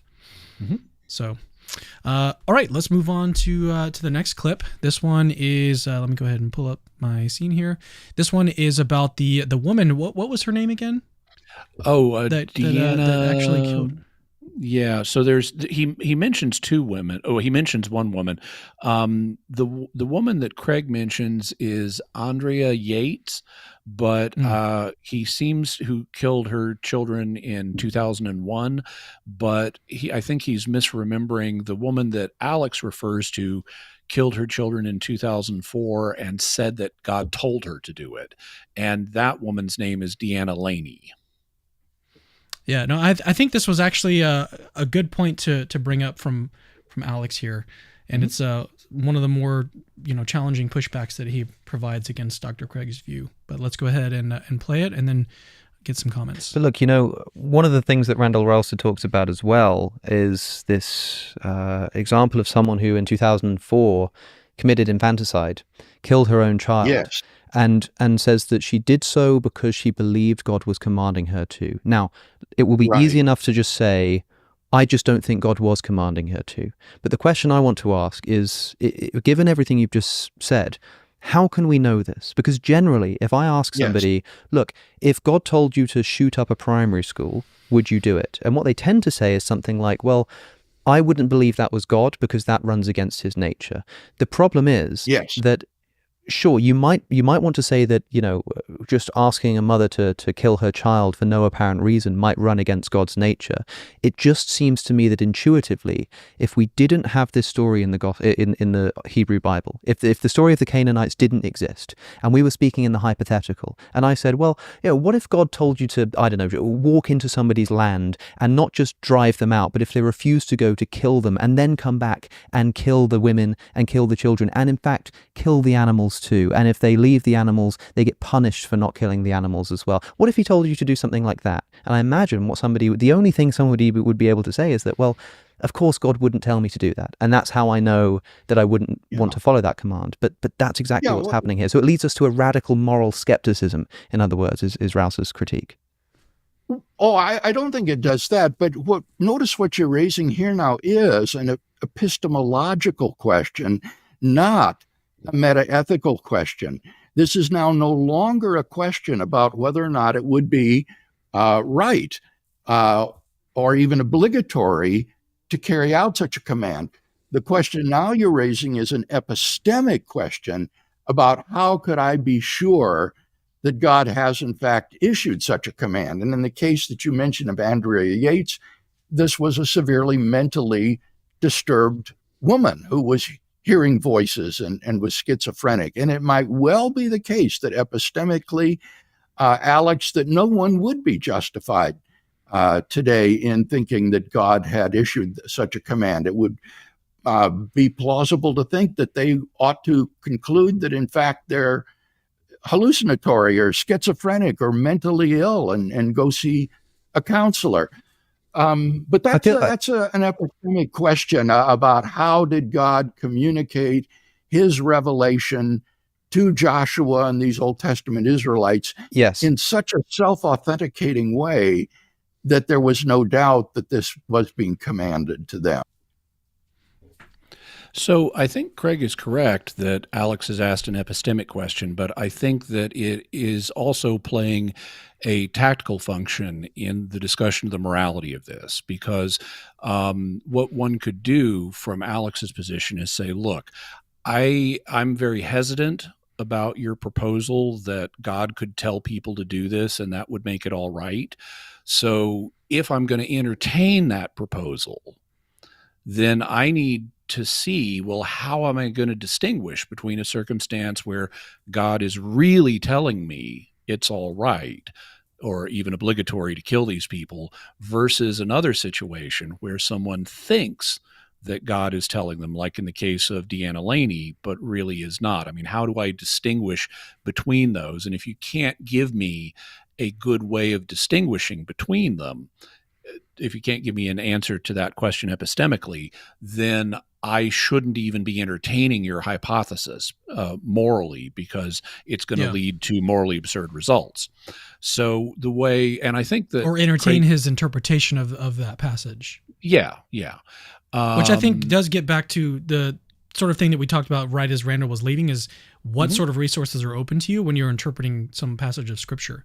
And I think, I mean, Alex is kind of highlighting, and he didn't put it in these terms, but I think he is highlighting something that's relevant here, that our moral intuitions are sort of pinging when we consider these accounts of these people who thought that they were hearing from God and committed infanticide or whatever, or killed their children. And that's horrible. And no one would ever think, oh yeah, God actually was telling them that. But then you want to go to the Old Testament and see and say, oh, well, God was definitely telling them that, and that seems to be where the sort of conflict that Alex is highlighting here. And so Dr. Craig could say, well, I'm more interested in like the meta-ethical question. But even if it's like you say, or like Dr. Craig said, an epistemic question, I think some of those same concerns can still be used in evaluating which interpretation is correct. Even if it is epistemic in nature, those sorts of considerations can still play a part when we're trying or attempting to decide which interpretation of this passage is the correct one. Right. I would agree. And my moral intuitions, among other things, including the history of the text, leads me towards the view that I've articulated. But if I'm going to try to be Craig for a moment and answer Alex's question directly, I would say, well, okay, on one level, the reason I personally, Bill Craig, believe this is because I believe Moses and was an inspired prophet, and Joshua is an inspired book of scripture. I don't believe Deanna Laney or Andrea Yates was in the same situation. And so I would distinguish, I've got inspired scripture versus personal subjective opinion of people who are exhibiting signs of mental illness. And that's a relevant thing for me, Bill Craig, to do. But if you're asking me, what if I'm in the situation? Let's say I'm one of Joshua's followers. What tells me that Joshua is right with this prophetic word he's received from the Lord? And how would I react as a person today in a similar situation? Well, I'd say a couple of things. First one is if I'm one of Joshua's followers, I think like an ancient Near Easterner. I don't think like a 21st century lily-livered, person. Because frankly, people today, when it comes to the use of violence, we're all wimps, except for the sociopaths among us. Mm-hmm. What is? Sorry, I've got something itching my nose here. Oh, sure. You use the term lily-livered. What is that? I've never heard that before. Oh, lily-livered is another. It's a term that is used. It means cowardly or squeamish or unable to face hard realities. And is it referencing like a lily, like a because flower? Lilies are light colored, and it was believed under I guess heroic medicine that if your liver had been drained of color, it's like you don't got a lot of blood flow there and stuff, the humors aren't in it the way they should be, then you would be cowardly and weak and unable to face hard realities. So it was believed your liver would be a different color. At least that's the basis of the metaphor. Okay. I've never heard that one before, but that was interesting. Okay. Yeah. Sorry to kind of get off track here. Linguistics is fun. But if I'm an ancient Near Easterner, I'm going to be much less squeamish than modern people are. So my moral intuitions about the use of violence against my enemies is going to be very different. And I'm going to have a powerful conviction because we just came out of Egypt. We just saw Moses and all his signs and wonders. Moses left us instructions about going into the land. They included things about use of lethal violence against entire cities of Canaanites. And so I'm already been convinced by Moses. And when Joshua gets a revelation saying, okay, do what Moses said to do, I'm going to find that very persuasive. So I think there would be a rational epistemic basis for a person in that circumstance to say, okay, this is what we need to do. However, I'm in a very different circumstance today. I'm a 21st century wimp when it comes to the use of violence, even against enemies. I've been inculcated. You're a lily-liver. I'm lily-livered. I've also been inculcated culturally with Jesus's love even your enemies ethic and turn the other cheek and things like that. And so I'm going to view such commands much more skeptically, especially if they're not coming from an authenticated prophet in the situation that a follower of Joshua was in, because they were just executing what Moses had done. Moses was a big, impressive prophet. A woman today thinks God is telling her to kill her children. Okay, what kind of prophetic track record does she have? I'm not seeing a good one in the case of these women. So I think there would be a rational basis for a person in Joshua's situation to say, okay, this is what we need to do. This is what God wants. And I think there would be a rational basis for a person today to reject that, saying, we're just not in that same situation. We don't have a Moses now. We don't have an authenticated prophet the way that Moses was, or that whoever was advising Joshua was a prophet. And also there's been an enormous shift in how God works with his people. We've had Jesus come and teach us this love your enemies ethic. Is it really plausible that today God is going to be giving this order compared to what God was likely to give back at the time of the conquest? And so I think there are a bunch of reasons why one would look at a similar killing command today and say, no, that doesn't make any sense today. Whereas it might have made sense for the followers of Joshua. I want to bring up a distinction that I think I made earlier on in the show. I can't remember if I made. I think I did, but the distinction is between God allowing something to happen and then God commanding it to happen. And I think one of the problem of evil is already like, a really strong argument to a lot of atheists is they say the problem of evil, God can't allow this stuff. It seems incompatible with God's loving nature.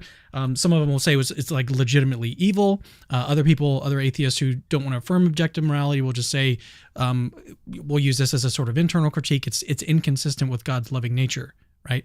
And this is, again, sort of an extension of that. And that's one of the reasons why Dr. Craig said that there's a lot of similarities between this and the problem of evil. But I think that this takes it a step further because it's not just a fact of, especially if you take the literalist interpretation, it's not just a fact of like, did God allow these children to die in some horrible way? It's God commanded these Israelites to go over there and do this. And I think that's really the intuition that is really striking people as, and even a lot of Christians, that's I think why they're opting for these other alternative interpretations. It's because that just seems incompatible with God's love.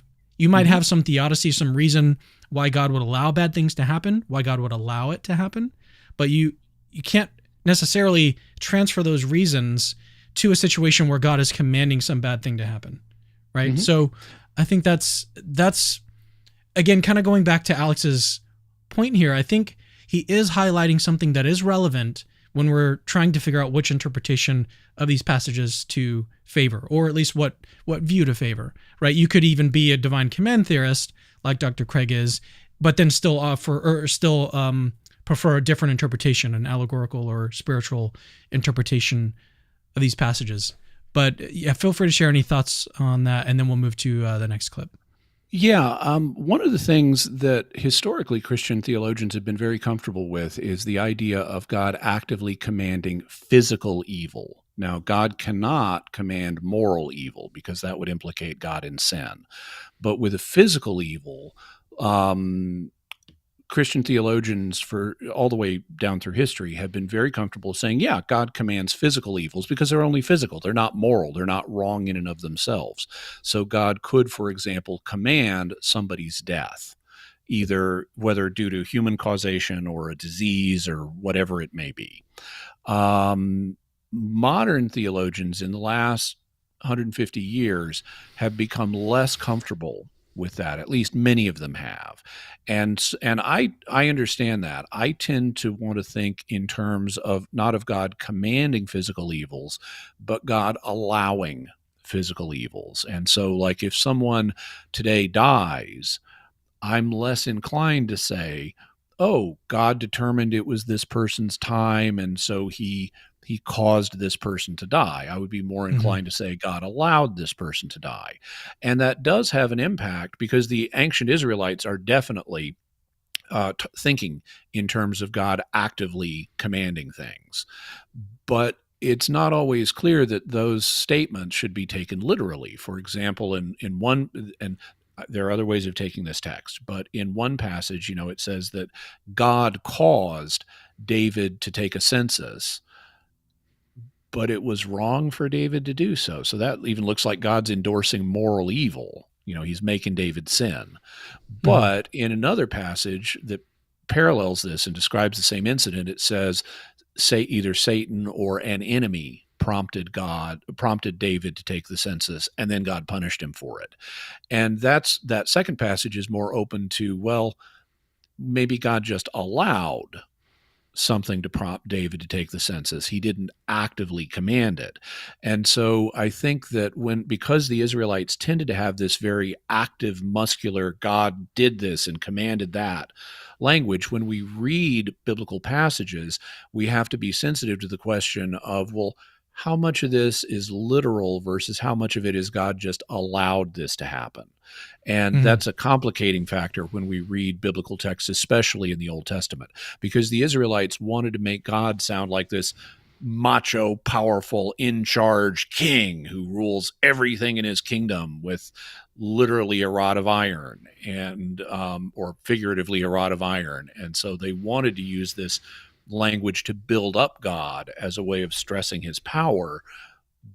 But today there are these philosophical questions and moral intuitions about maybe God's not so much causing people to die as allowing people to die, and it complicates our reading of these texts, or at least adds a new question that needs to be asked when we approach them. At the risk of sort of reiterating what I just said, I think I have a better way of articulating what the thought here is. So Alex, the way that he phrases his objection to Dr. Craig here, and we're still talking about the woman who committed infanticide against her children on the basis of hearing that God told her to do this.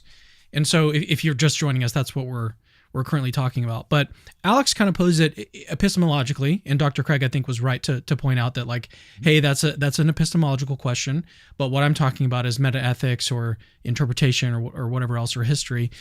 And but what I think could be done in this situation is just alter or change Alex's objection just slightly and be like, no, actually, I'm not asking an epistemological question anymore.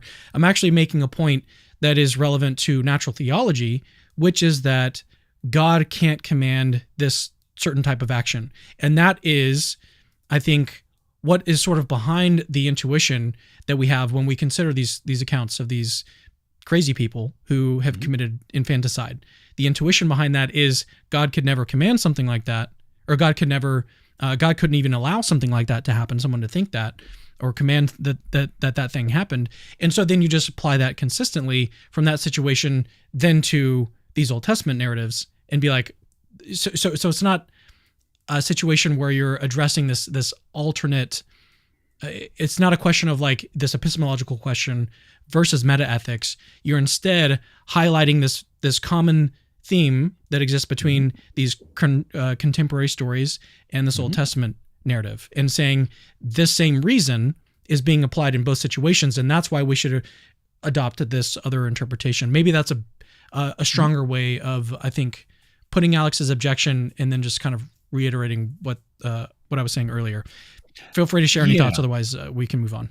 Well, I'm not sure that Alex is arguing for a different interpretation of the text. I think he would be fine with just the text is wrong.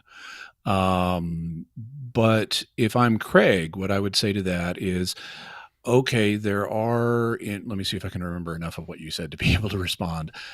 If I'm Craig, I would have to say, well, look, there are situations in which God can call for the death of someone because it's not contrary to fundamental law. And I would appeal, and Craig might also appeal to a distinction that Aquinas makes between fundamental moral principles and secondary moral principles.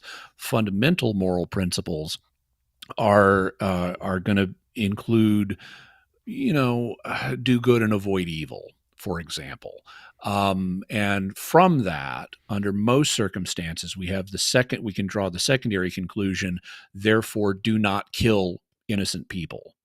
But that secondary conclusion can be suspended without violating first order principles in particular circumstances. And God has determined that in the circumstances of the Canaanites, though that second order conclusion was suspended, there were sufficient reasons for God to order the destruction of the Canaanites.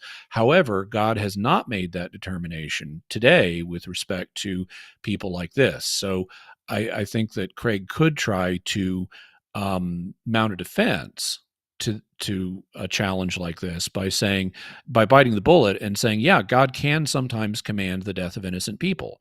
And then I would tend to phrase it in terms of all life is a gift. God determines how much of that gift a person gets, and God can determine the means or the circumstances in which the person's life ends. So yeah, in some circumstances, he could command the death of an innocent person. He could command the killing of an innocent person. But we have evidence that he did that in the case of Joshua. We don't have evidence that he did that in the case of Deanna Laney. At least that's how I would try to approach it if I was Craig. All right, let's move on to the next clip, and this one involves Joshua 8.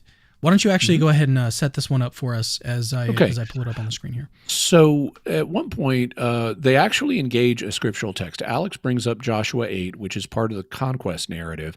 It's after the Israelites have conquered Jericho, with the famous walls falling down, and they've moved on to the next town, or the next major city, or the next encampment that they're dealing with, which is a city called Ai. And what Craig has been doing up to now is arguing that really, all that had to happen was to get the Canaanites out of the land. So if they would flee, then they wouldn't have to be killed. And Alex brings up Joshua 8 because he sees it as a passage where the Israelites are actually chasing down the people who have fled. But Alex is misreading the text, as we'll see after I explain the context of it once we hear what they actually say. Here we go. Commandment is clear. Now, where it says to chase them out, we have in Joshua chapter 8, when Israel had finished killing all the men of Ai in the fields and in the wilderness where they had chased them, and when every one of them had been put to the sword, all of the Israelites returned to Ai and killed those who were in it. 12,000 men and women fell that day, all the people of Ai. So it seems here that, yes, they were chased out, but the Israelites then chased after them once they had been removed from the city, killed them out in the wilderness, turned around, came back, killed everyone else who was left in the city. And who would that have been? It would have been the women, the children, the disabled, etc. So it seems to me that even if we have, God saying that you just need to chase them out, and even if, they don't end up in practice all being killed, it still seems like this could be described as at least an attempted genocide against the Canaanites. Well, so at this point, unfortunately, Craig is not familiar enough with this text to interact with it. And he kind of struggles a little bit and says, well, this sounds like just the aftermath of a battle to me. And he does an okay job, addressing it in that way, but they're both actually making a mistake here. If you read Joshua 8, the key phrase is to the fields where they had chased them. And so how Alex is interpreting that is the Israelites have chased the men of Ai into these fields. So the idea that Alex is proposing is that on Craig's thesis, they can't just leave because they were trying to leave, and the Israelites chased them down anyway and killed them. Okay, that is not actually what's happening in Joshua 8, and the ambiguity is in the phrase where they chased them. Who is the they and the them? If you back up and read the whole chapter in Joshua 8, this is a stratagem. God is telling the Israelites, here's how I want you to take Ai. I'm going to give their king into your hand. I'm going to give the whole city into your hand. Here's how you do it. You use a feint. So you divide the Israelite army. You put some of the Israelite army behind Ai to the west of Ai. And then Joshua, you lead your force in from the other direction to the east of Ai. And what will happen is the fighting men of Ai will come out to fight against you. Then you flee and they will chase you. And then you can have your other force sneak up on Ai, set it on fire. The men of Ai will look back and see their city is on fire, and it will cause confusion in their army. And you can conquer the men, and you can also go in and conquer the city. And by the way, destroy everybody who's there. So that's what's really going on. It's not that the men of Ai are trying to flee the Israelites. They're trying to catch the Israelites. And so Alex is misreading the text, and Craig doesn't realize that he's misreading the text. This is not a case of people of Canaanites are trying to leave and the Israelites are not letting them. It's actually the Canaanites are trying to attack the Israelites, but the Israelites have put them in this surprising strategic situation. But here's the thing. The text still works for Alex's position. because they don't give the people of AI the chance to leave the promised land. They assume they are just going to stay in the promised land, and they set up this stratagem to trap them. And so what this passage shows is an example of the Israelites exterminating this entire town without giving them the option to flee. And I think this is one of the reasons that Craig's, they could just leave proposal, while it's technically true, if they left the promised land, they wouldn't be chased.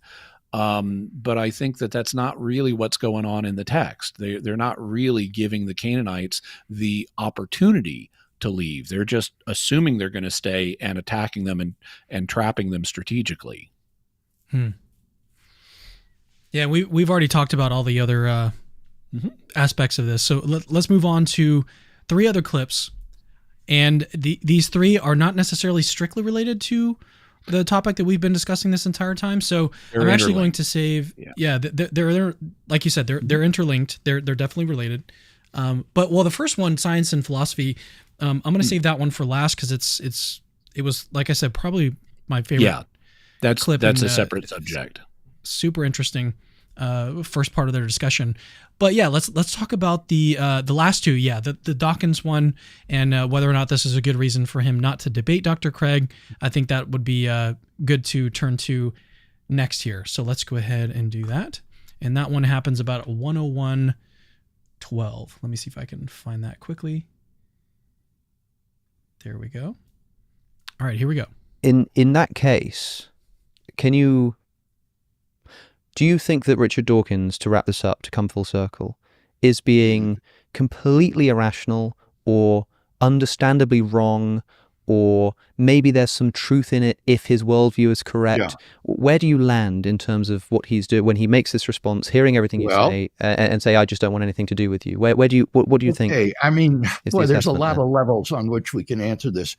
I think that my position on the Canaanite conquest was God's gift to Richard Dawkins, because it enabled him to find an excuse for not debating me that gave him the moral high ground, whereas his other previous excuses, like that I'm a creationist, or he's busy, or it would look good on my resume but not on his, all of those many, many excuses fall flat. But this one, you see, gave him the moral high ground for refusing to engage, and therefore was very convenient for him. Having said that, I think it's entirely under. So I totally agree with Craig here. If you watch the full I like the way video, he phrased it too. God's gift to Richard Dawkins. God's gift to Richard Dawkins. Yeah, God loves even Richard Dawkins. He'll give you gifts. So if you watch the full Within Reason video, what Alex is doing is he's invited Bill Craig on to respond to Richard Dawkins's claim that he won't debate Bill Craig because Bill Craig is an apologist for genocide and so forth, and he just won't have anything to do with someone that morally filthy. And as someone who does debates, as soon as I heard that at the beginning, before they even got into the Canaanite stuff, I said, that's BS. That's an excuse. That is not a real reason. If you don't want to debate someone, just say, I don't want to debate him. I don't feel inclined to debate this person. But if you go beyond that and try to make up excuses like, oh, that person is so morally filthy, I won't have anything to do with them. It rings hollow. I mean, maybe if the person was a child molester and you say, I'm sorry, I don't debate child molesters, but just because they have a different opinion than I do about biblical texts, that's not a legitimate reason. So I immediately spotted that as that's just an excuse. There's whatever the real reason is that Dawkins doesn't want to debate Craig. It's not that. And I've got another illustration of why that's the case with the second of the 2 clips. So why don't we turn to that one? Okay. And that one is biblical inerrancy? Yes. Okay. Oh, actually, no.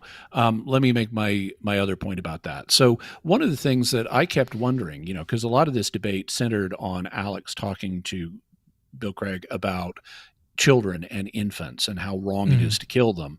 And I found myself thinking, well, wait a minute. I mean, these guys are sounding awfully pro-life. Are they really? Is for example, Dawkins really so pro-life that he wouldn't debate a pro-abortion person or a pro-infanticide person like the philosopher Peter Singer? Would he not talk to such people? It seemed to me that actually you have a wide swath of agreement in secular circles with the idea that abortion is morally legitimate and that even infanticide can be morally legitimate based on arguments that young children are not yet persons. And so if those are the circles in which these views about abortion and infanticide are common, then how much real moral outrage is there here? Should these people really be as outraged as they are about the treatment of Canaanite children as they're sounding like, or is this just a matter of convenience to them, where when it's convenient to be opposed to infanticide, as in the case of the Canaanite children, they get on their moral high horses against Christians. But when it comes down to, well, what do you really think about infanticide? Are children really persons that have a right to life that you can't violate?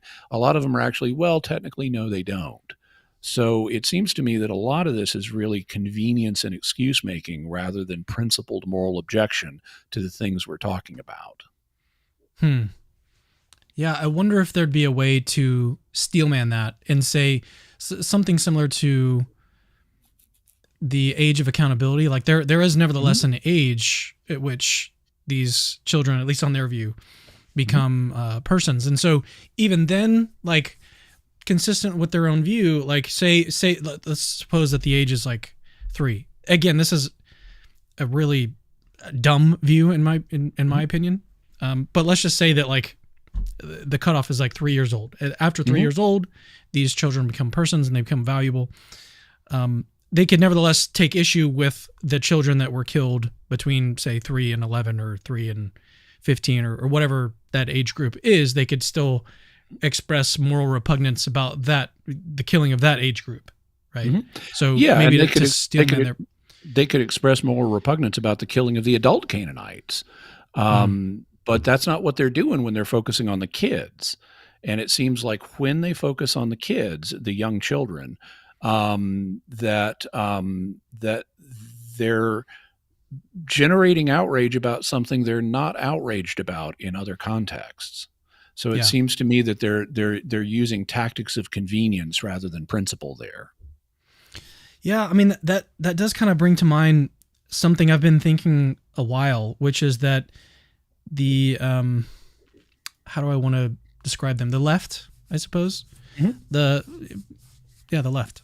They seem to really care about those that are oppressed, and there's all sorts of groups that they consider are oppressed, and I think that's legitimate in a lot of ways. Like there are obviously oppressed groups, sure, but it seems to me like one of the most oppressed groups would be these small children, and so it's almost like it's a weird.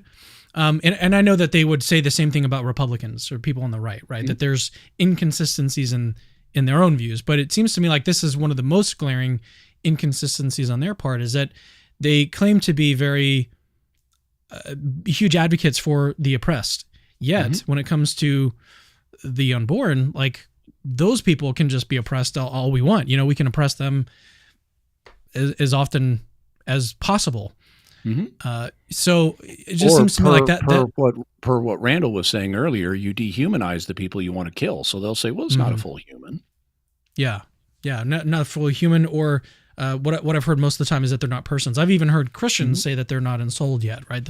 The age of ensoulment happens at some point, and it's not the point at which abortions are okay. But it's just a sort of side comment that it seems to me like if you're really concerned about the oppressed, you should also be, well, you should be concerned across the board about the oppressed. And it seems to me like the unborn are really oppressed right now.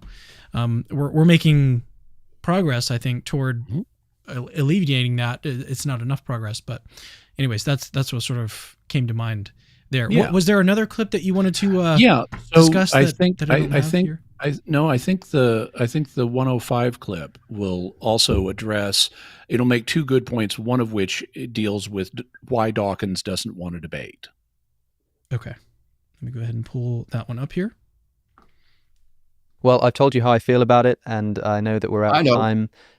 It's a shame that we won't get to see you and Dr. Dawkins, at least it seems, have this conversation directly. But Dr. Craig, I really do appreciate you coming back on the show, especially to defend what is, on the surface, a difficult and, as far as people like Dawkins would see it, indefensible position. So it means all the more that you would be willing to come on a show like this and defend that position. Now, can we add one thing here at the end that we didn't get to? Of course. One of the commendable and, for me, surprising things about Professor Dawkins is that he understood what the implication or the importance of this objection is. This is not an objection to the existence of God.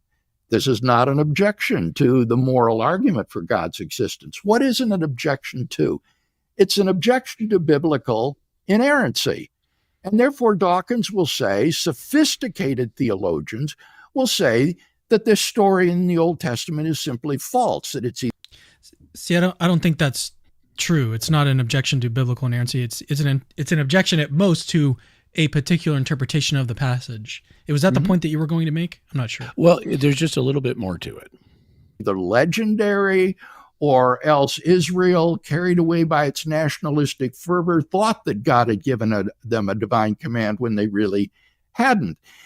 So that what this calls into question is not any of the core doctrines of the Judeo-Christian worldview, but simply a view of biblical inerrancy.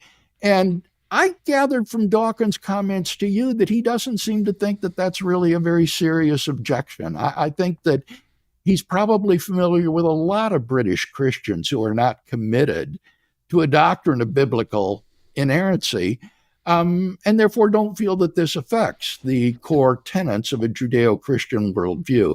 And I think that's quite right.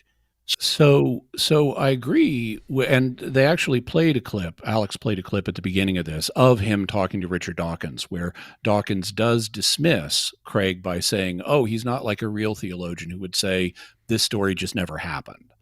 And so I think that Craig is correct that Dawkins is recognizing that that not all Christians would hold that you've got to believe this.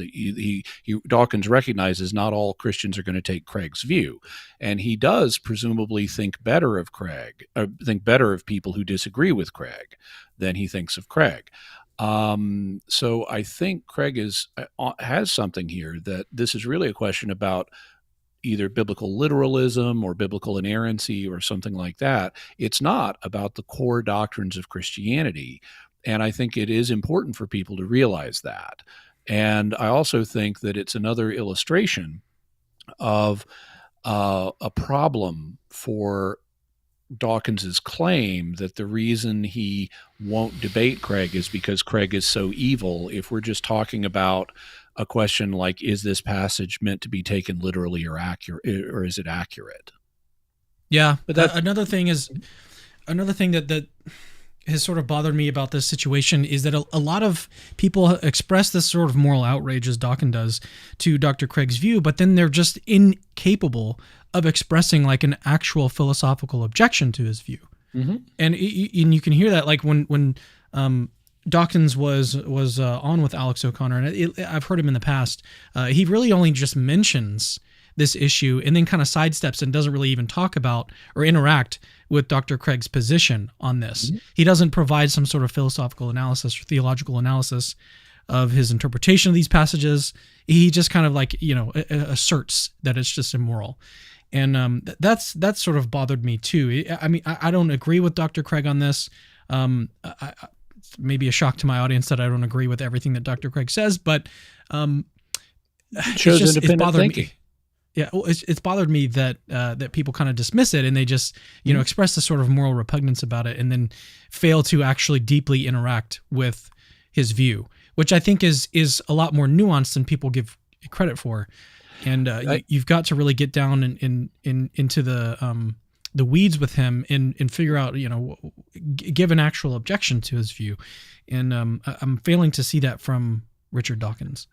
Yeah, and I agree. I mean, I don't agree with everything Bill Craig says either, but I don't think that one should quickly dismiss his view. That's why I've been trying to steel man it and say, well, here's what I would say in arguing from this position. I've made it clear which position I favor, but I don't think that all Christians have to agree with my position. What I tend to do is I put the options on the table and I explain them. I may express my preference and say, I prefer this one, but there are other options, and make up your own decision. Yeah, and I think the last thing I'll reiterate before we turn to that actually super exciting bit of science the conversation, clip. The science clip, science and philosophy, is I've lost my train of thought. I'm trying to pull it back. Pull it back. It'll get hungry when it'll come home when it gets hungry. Yeah, it'll hit me again. Yeah, it'll hit me like while we're in the middle of the science one, but it's okay. We can actually we can turn to that one now, and it's actually toward the beginning of the interview. It happens about 11:25. Let me see if I can get that pulled up quickly here. Here we go. It's actually wanting to start me at the beginning of the chapter that he's actually set up. That's fine on his So we're gonna play like a little bit of like a couple seconds of other stuff. But yeah, so here he's talking about science and philosophy. Really interesting clip. Let's play this and then we'll share some thoughts on it. Craig. Well, if we were to try to present a softer version of the argument, which doesn't conclude so radically that God almost certainly doesn't exist, but rather says something like, we can have a justifiable optimism about the ability of science in many areas, because Dawkins, of course, points to Darwinism as his principal example, but there are lots of areas of science where it appears that there have been explanations wanted for certain cosmic or biological or chemical events that in the past people have, rightly or wrongly, attributed to divine agency, which now, although we may not have removed the ability to have divine agency behind the mechanisms of that the scientific method has revealed, we at least don't have the mystery of what those mechanisms are and how something like biological complexity can arise. And so I think Richard Dawkins has said to me on my podcast that he sees something like a trajectory, that there are many things which we used to not be able to explain that we can now, and there's no reason to think that this won't continue into the future. Just to illustrate this, the way that I think about this is stepping into a time machine and going 100, 200 years into the future, and somebody's watching this conversation back, and they're saying something like, wow, can you believe that they hadn't worked out the fine-tuning of the universe yet? Can you believe they hadn't worked out the science of consciousness yet? Wow, isn't that amazing? But what I can't imagine, and that just seems intuitively plausible that somebody could look back in that way. What I can't imagine, however, is somebody going in that time machine, looking back and making the same comment about the sort of atheist case against God, saying, wow, can you believe it, they hadn't worked out the problem of evil yet? Wow, can you believe it, they hadn't worked out divine hiddenness yet? And so the arguments that I put forward for atheism, like the problem of evil and divine hiddenness, it seems more plausible to me that we can be optimistic that science will overcome the mysteries that are often used in promoting God's existence in a way that philosophy is not going to overcome the philosophical challenges to God's existence. So before we play Dr. Craig's response, I actually wanted to invite the audience. If you haven't seen this original clip, we are going to play Dr. Craig's response to this, but I just want you to think about, like, how would you have responded to this comment by Alex? Because when I first heard him articulate this, he articulated it in a way that I hadn't really thought about before. And I think when I heard Dr. Craig's response, I think that resonated with me in certain ways. But I thought it was really good to think about. So I want to invite you guys to think about that as well. As okay, Jimmy, now it's your turn to share your thoughts. Oh, I was going to share thoughts overall. I was going to give my response to Alex. Why don't we hear Bill Craig's response first, and then I'll give mine. Okay. Okay, there's a lot to respond to there. I think you're quite right in saying that such a more modest formulation of the argument would indeed be more defensible and plausible. And the conclusion from that argument is that these sorts of quasi-scientific arguments for God's existence are inconclusive, and that therefore one ought not to believe in God on the basis of, for example, design arguments. But that says nothing at all about other reasons for theism. And as for the confidence that you speak of, perhaps as someone coming from the other side, I think that we've already resolved the problem of evil, that the problem of evil places a burden of proof upon the shoulders of the atheist that is so heavy that no one has been able to sustain it. And so I think there's been tremendous progress in the history of philosophy with regard to these anti-theistic arguments. And so I don't think we need to go in a time machine into the future to see the resolution of these objections to theism. I think we've got them right now. But if we did go into a time machine into the future, I would fully expect, Alex, that there will be philosophical questions about nature and the universe that will remain open questions. And I do not have any confidence at all that this is all going to be simply resolved naturalistically. And as I said, I think that Dawkins' confidence on the basis of Darwin's achievement is greatly exaggerated.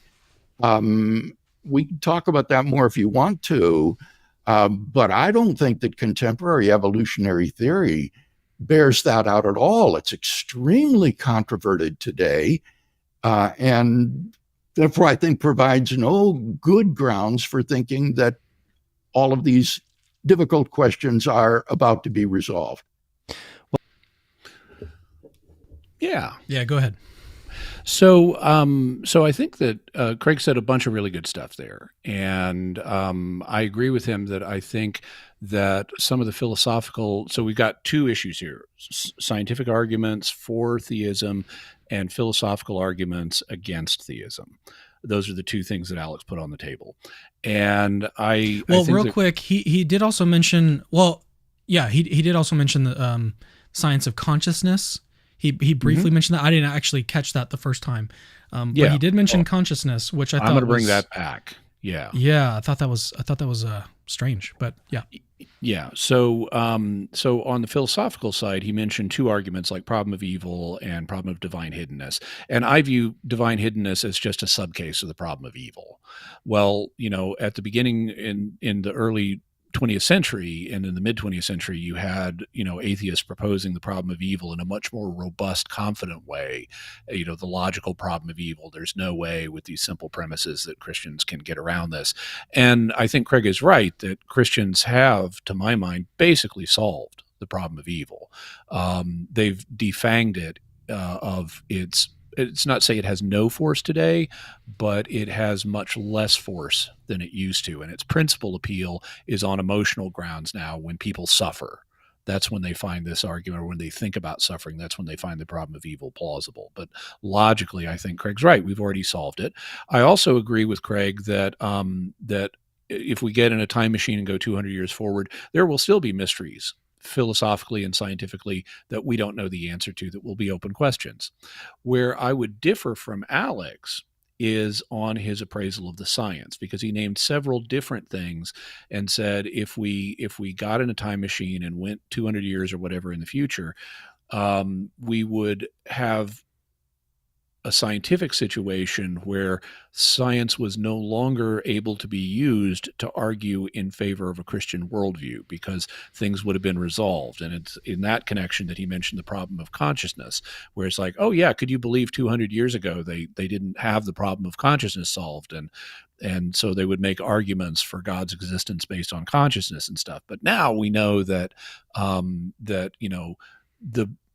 we know everything about consciousness and how it's produced by matter in the brain, and therefore those arguments no longer have plausibility. To his credit, Alex said, and we didn't cover this part in the clip, but to his credit, Alex said, even if he thinks that we can explain everything scientifically, that doesn't mean there's not a God who created the laws of nature. And so that was good on his part. But what I don't have confidence in is that 200 years from now, science is going to go consistently in the direction of naturalism. I can easily imagine that there will be multiple fronts on which we will not be able to explain things naturalistically. A very plausible candidate for one of those, and I'll name three. A very plausible candidate for one of those is the origin of the universe. We may know more about the history of the universe, we may be able to push back, its history further. But in terms of why something exists rather than nothing exists, I don't think we're ever going to get a scientific explanation to that. I think that's a question that lies beyond the domain of science. So I don't think science is going to be able to resolve that. A second example is abiogenesis. Alex is right that we have a good sense of how more complex forms of life can emerge from simpler life forms via random mutation and natural or artificial selection. But I view it as quite plausible that science 200 years from now is not going to be able to explain abiogenesis, in fact, or the emergence of life from non-living matter. You have even evolutionary biologists, some of whom say this is so improbable, it just shouldn't happen, of our size and age. And those guys might be wrong, but they also might be right. And by 200 years from now, it might be a widespread view in the scientific community that there is no mathematical way to have it be plausible that life would emerge from non-living matter in a universe of our size and age. So I could see science going the other way on that and saying, yeah, this is a genuine mystery we can't explain. And we would, 200 years from now, we could understand with even more clarity why the math doesn't work for that. At least that's a possibility. The third example I'll name of seeing science go the other way is the consciousness one, because it is assumed right now in much of cognitive science that consciousness is a product of the brain, that the brain is a generator of consciousness. That has not been proved at all by modern neuroscience. We have no way of saying, okay, you get these chemical signals going between synapses, covering synapses in our brain, and that somehow generates consciousness. You can say that, but we have no scientific explanation for that. This is an assumption. And it's an assumption that is increasingly under challenge, including by research that's being done in one of the newer sciences, parapsychology. And there have been people who have worked with neuroscience and the science of consciousness for a long time, whether parapsychologists or not, who have been advocating the conclusion that we actually have a bunch of scientific evidence indicating that consciousness is not generated by the brain, that the brain is a transducer and a filter for consciousness, but it is not generated by the brain. And based on various scientific findings, like those covered, for example, in the book Irreducible Mind by Edward Kelly, I can easily see 200 years from now it being a settled question. Yeah, the brain's a transducer and filter. It's not a generator. So I understand, coming from the naturalist, materialist perspective that he is, how Alex could just assume that science is going to keep going the way he thinks it is for the next 200 years. But I can actually see a basis for it going the other way. Yeah. Okay. So I'm going to try to do my best to share the thoughts that I've got on this. My brain is kind of not doing a good job of collecting thoughts and being able to articulate them today. So I'll do what I can.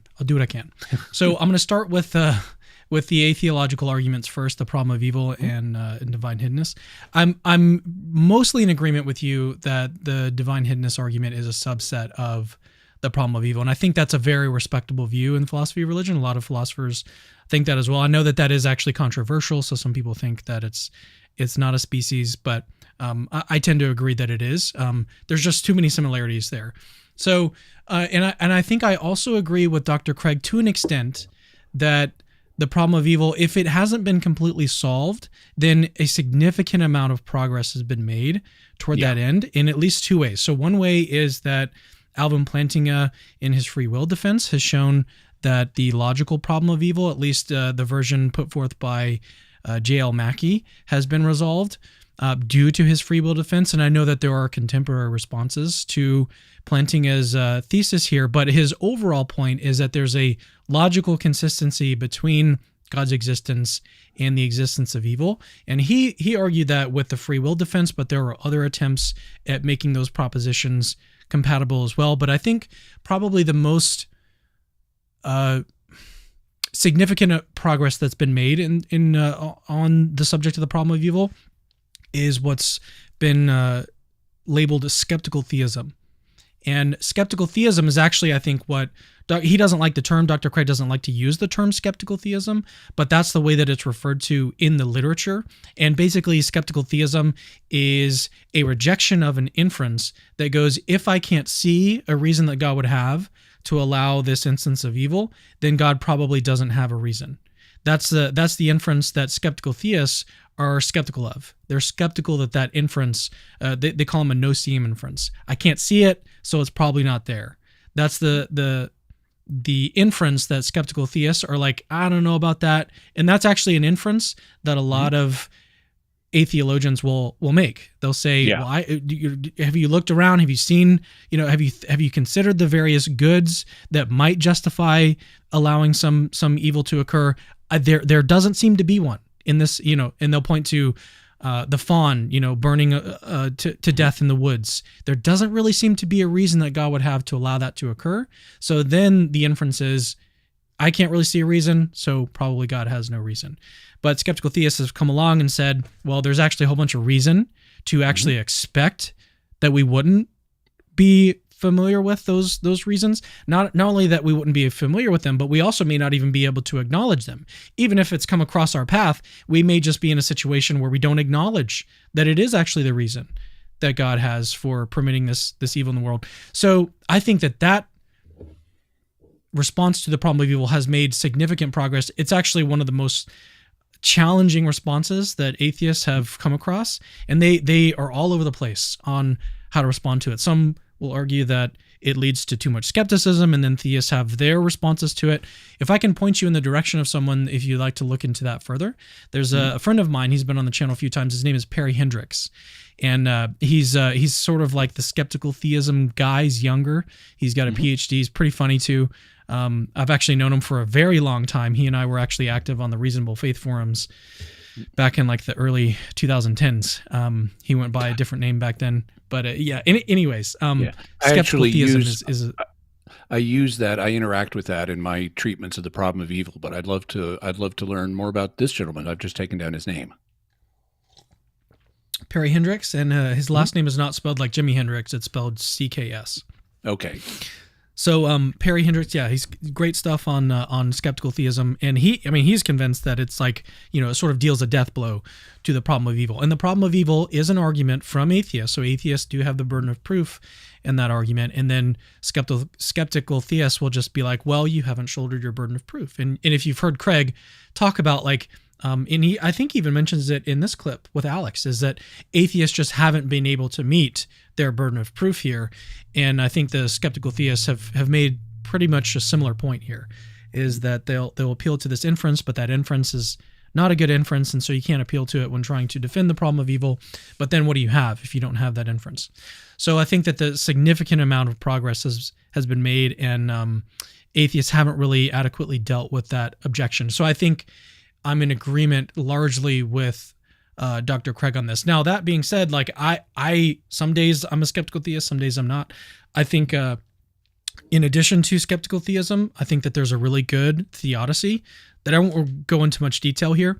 It's just called soul building. I mentioned it earlier.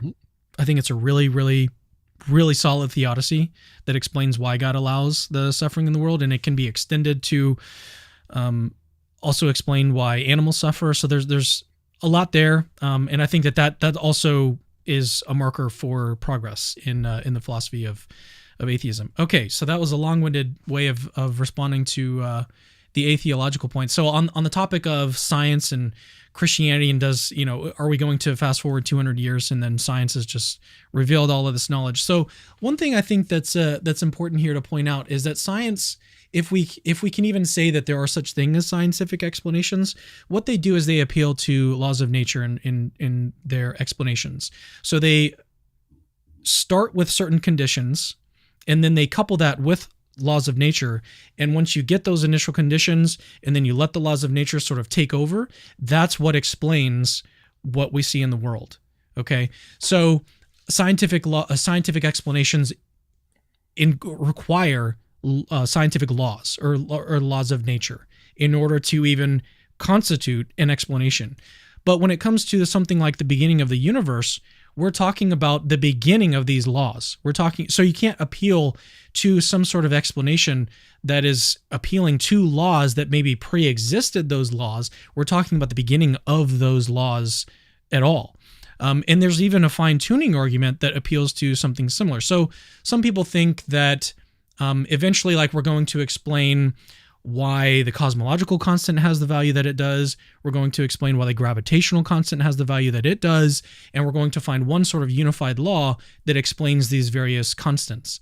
But that's a separate question from why there are any laws at all in the first place. Why is there a strong nuclear force? Why is there a law of gravity in the first place?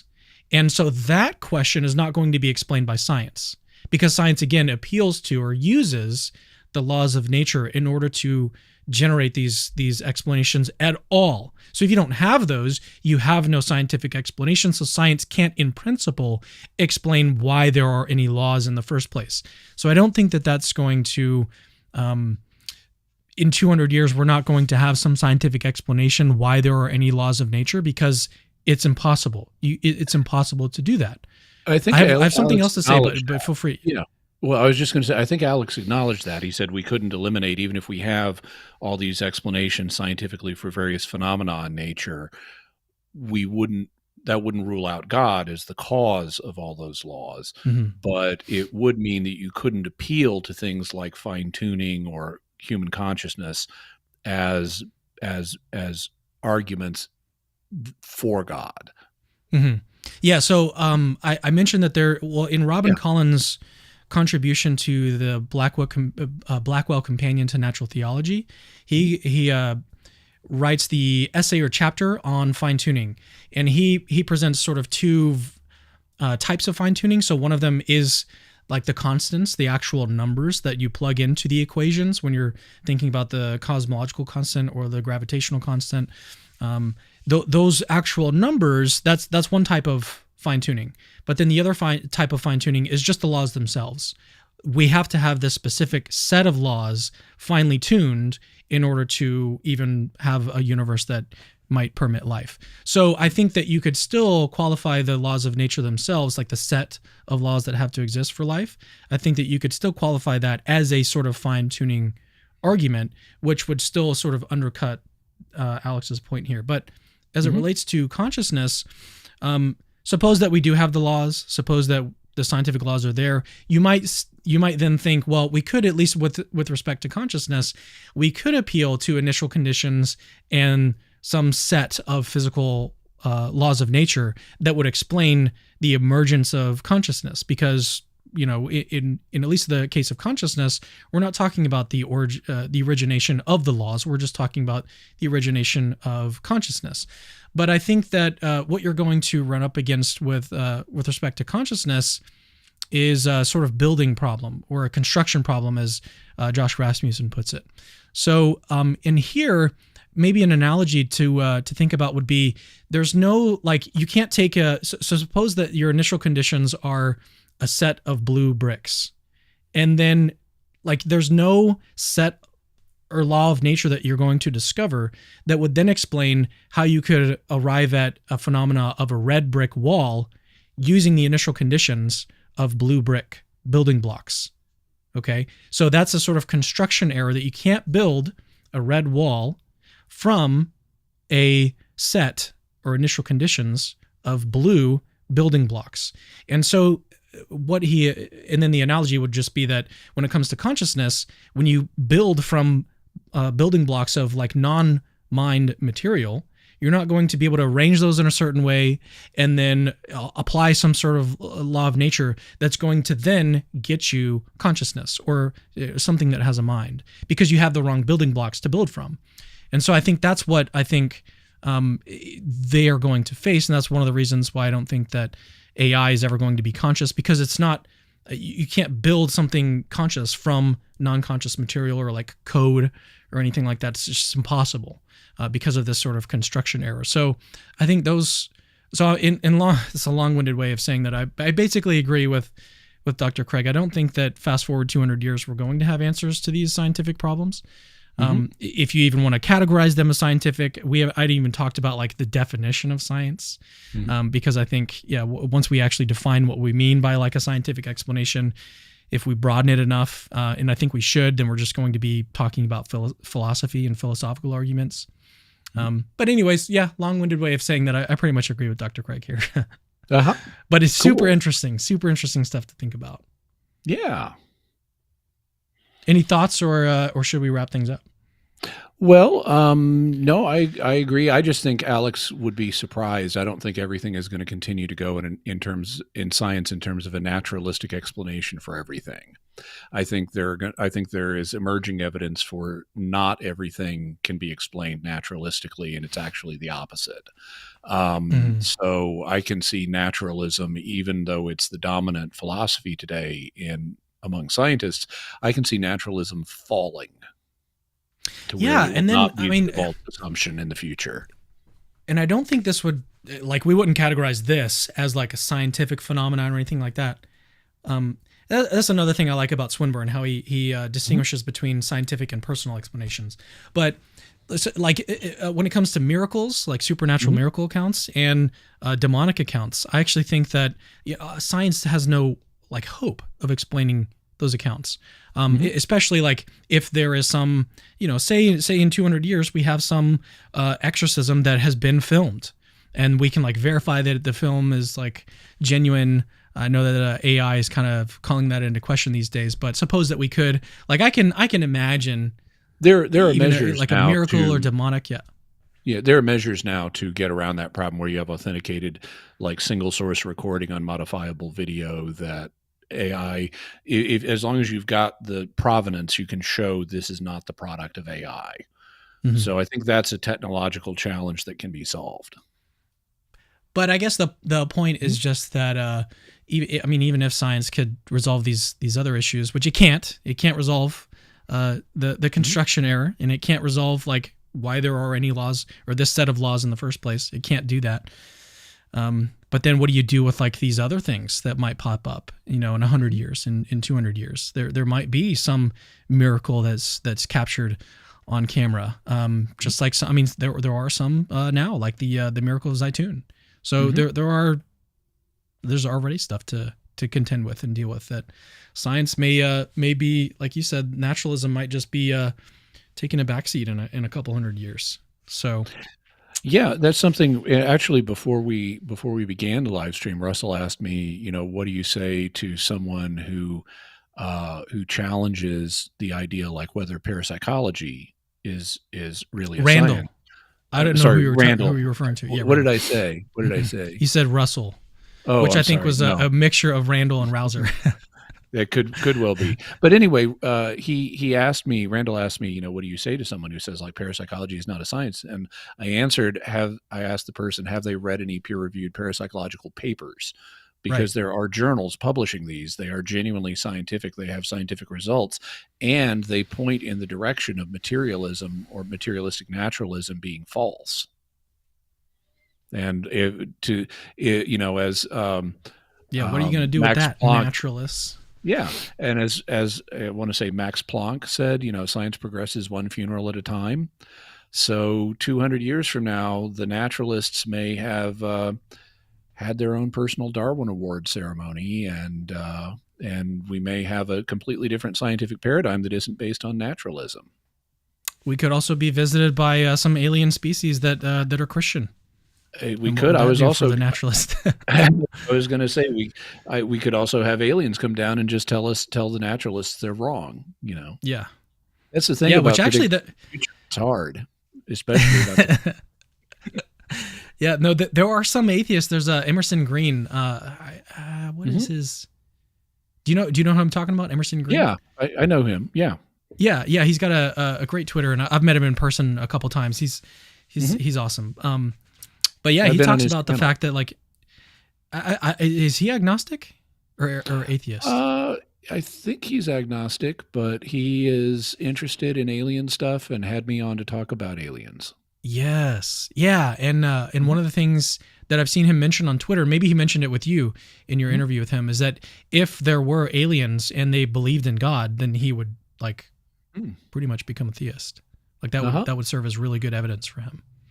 Oh, cool. I just want to make sure that the aliens have a higher IQ than we do. Yeah. Well, if they were able to make it here, maybe they might. And we should refer to them as the official name, ETI, right? Isn't that the extraterrestrial intelligence? It's one of them anyway. More contemporary terms to use. Yeah. Jimmy, I mean, I want to talk with you longer, but it's about time to actually pick up the kids from school. So, we've been going almost 3 hours. I know and this is unusual. I mean, I don't typically do live streams this long, but if you guys have been enjoying this content, I plan on bringing Jimmy on as much as possible. So if you like seeing Jimmy on Capturing Christianity, then let me know in the comments, and we'll find more topics and opportunities to have him back on. Maybe he can be a sort of regular face that you guys see on Capturing Christianity. But Jimmy, thanks for joining me. Thanks for coming on, as usual. My pleasure. And also, I know you have that closing video inviting people to support your channel. And I just want to chime in and say, support Cameron's channel. It's how he makes his money. If you like this content, help him keep doing it. Yes. We have some big plans. We actually went and looked at some office space yesterday that was amazing. And we may be able to work out a great deal with the business owner there. So a lot of big things in the works. So thank you guys for supporting. As always, you can always subscribe to the channel. That's a free thing that you can do. But anyways, thanks you guys for watching. We'll see you guys in the next video, which coming out Thursday. Let me see if I've got the book here. I think I do. It's here somewhere. I know this is really good to have this much downtime. Let me get it. Okay. It's over here. Mm-hmm.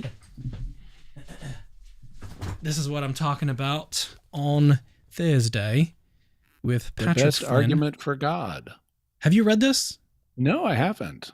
It's got glowing reviews from Really? all of the smartest philosophers that, Josh Rasmussen, he's actually on the back of it. A lot of people have said really good things about this. So I'm having Patrick on this Thursday to talk about this book. So I'd ask you what the best argument for God is, but then that would be a spoiler for Thursday. So don't want spoilers. It would, but I think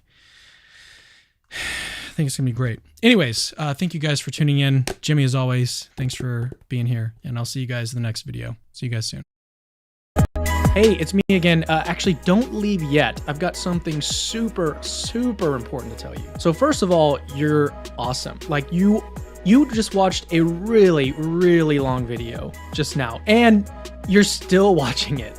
That is actually pretty amazing. Secondly, we have literally hundreds of other apologetics related videos for you to watch on our channel. Go check them out. I've interviewed exorcists, hosted debates between Christians and atheists. I've even made response videos to atheists. All of that is available on our channel. Go check it out. Third, I rely on people that see value in my work, people like you that watch videos to the very end, to keep the lights on around here. Literally, this is how I feed my family. So if you see value in the work that I do, please consider supporting this ministry and becoming a patron. Links to that are in the description. Oh, and have I mentioned that Christianity is true?